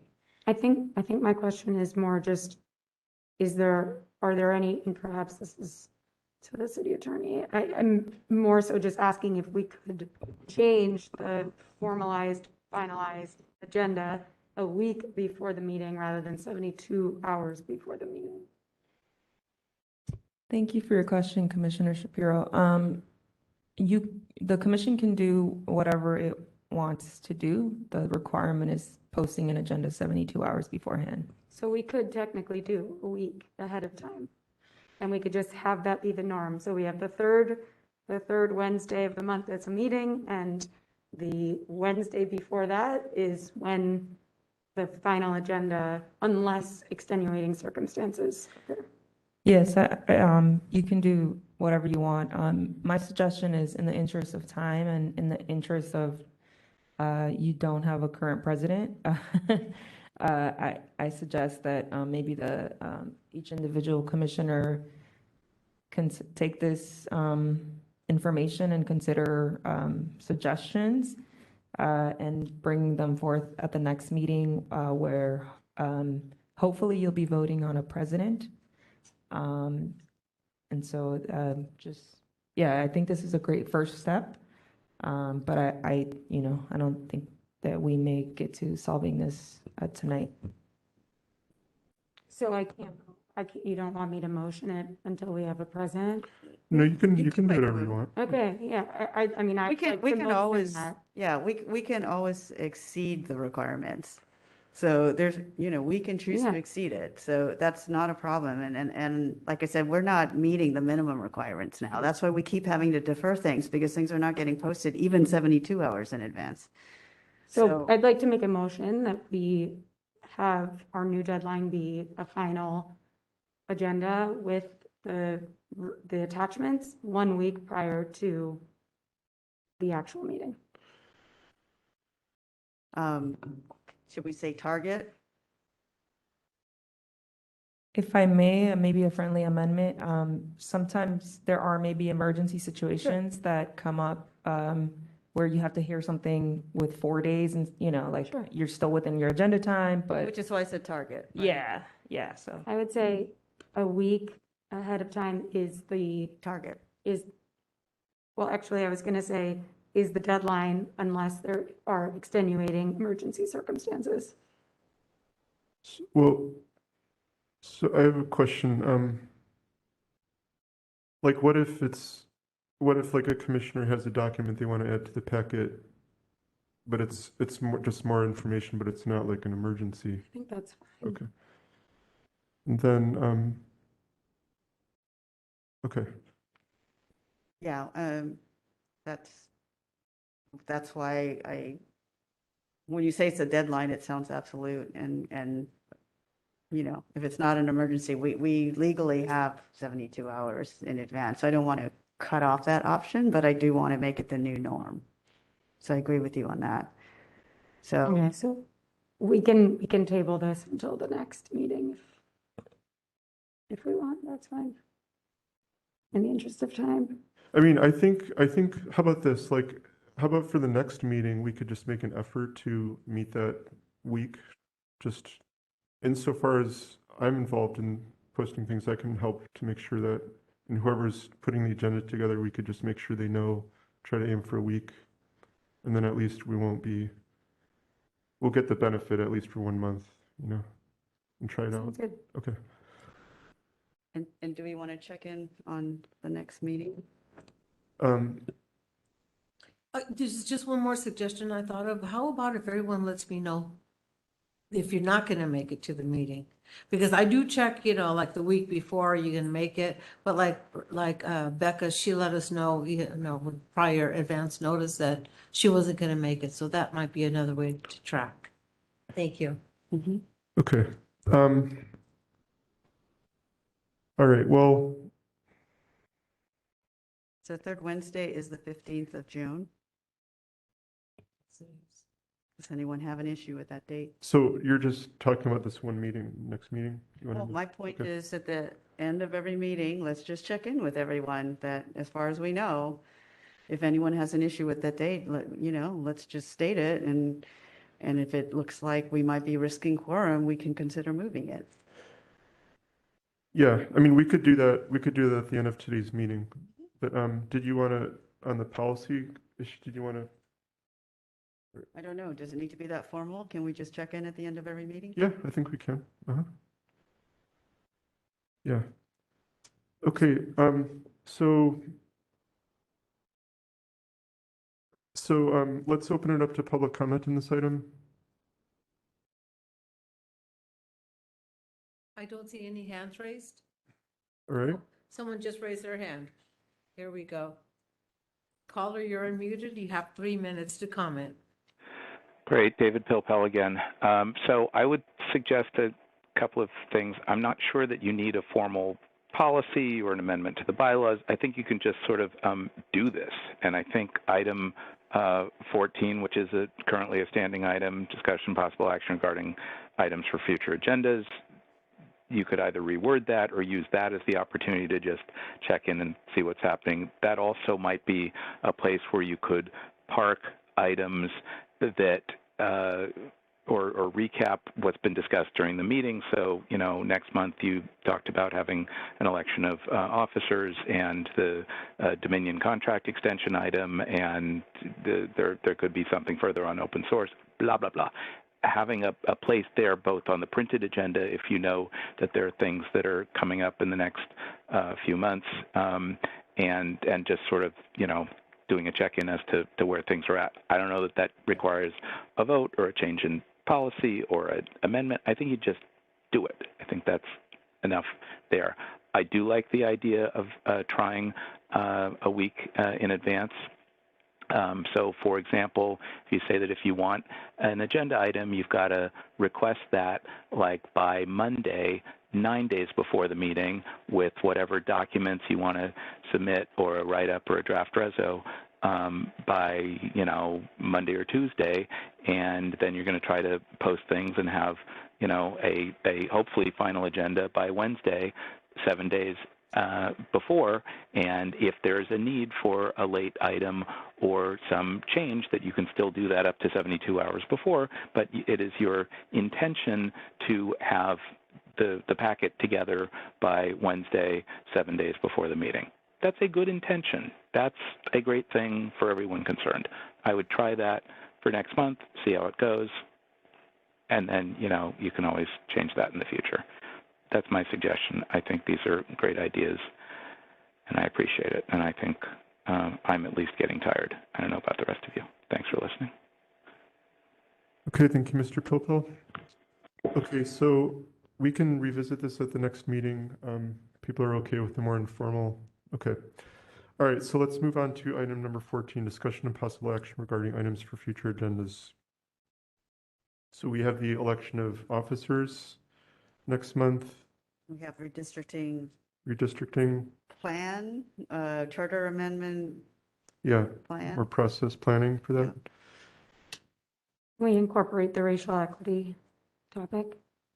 As a separate item? Yes, I thought that you had proposed that. Yeah. Okay, yeah. We could do that. The progress report. Yeah. And then we had deferred a bunch of things, so the commission annual report will be,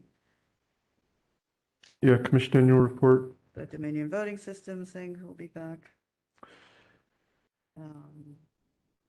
There was an item that I wanted to discuss that's a new item, and that is, I learned a few months ago, and I didn't bring it up at the last meeting, because it was for reasons of time, but I learned from Director Arns that there was a sole source contract that was agreed to by the department last fall that I wanted the chance to discuss, just in public, because it was something that I don't think we really had a chance to learn about. So just like a agenda item about sole source contracts that the department has signed. And then, are there any other new items that people have? Okay. President Bernholz? Okay, so let's take it up to public comment. I don't see any hands raised. Okay, then, and then Commissioner Dye, you had wanted to check in on people's availability next month. June 15th. Everyone planning to be there? Yeah, I can attend, everyone, okay? So then that means we're gonna stick with We'll stick with it. We'll stick with that meeting. Okay, well, great. That was a very long meeting today. Thank you everyone for sticking it out. And the time is now 9:48 p.m. Have a wonderful night. This meeting is adjourned. Thank you for sharing.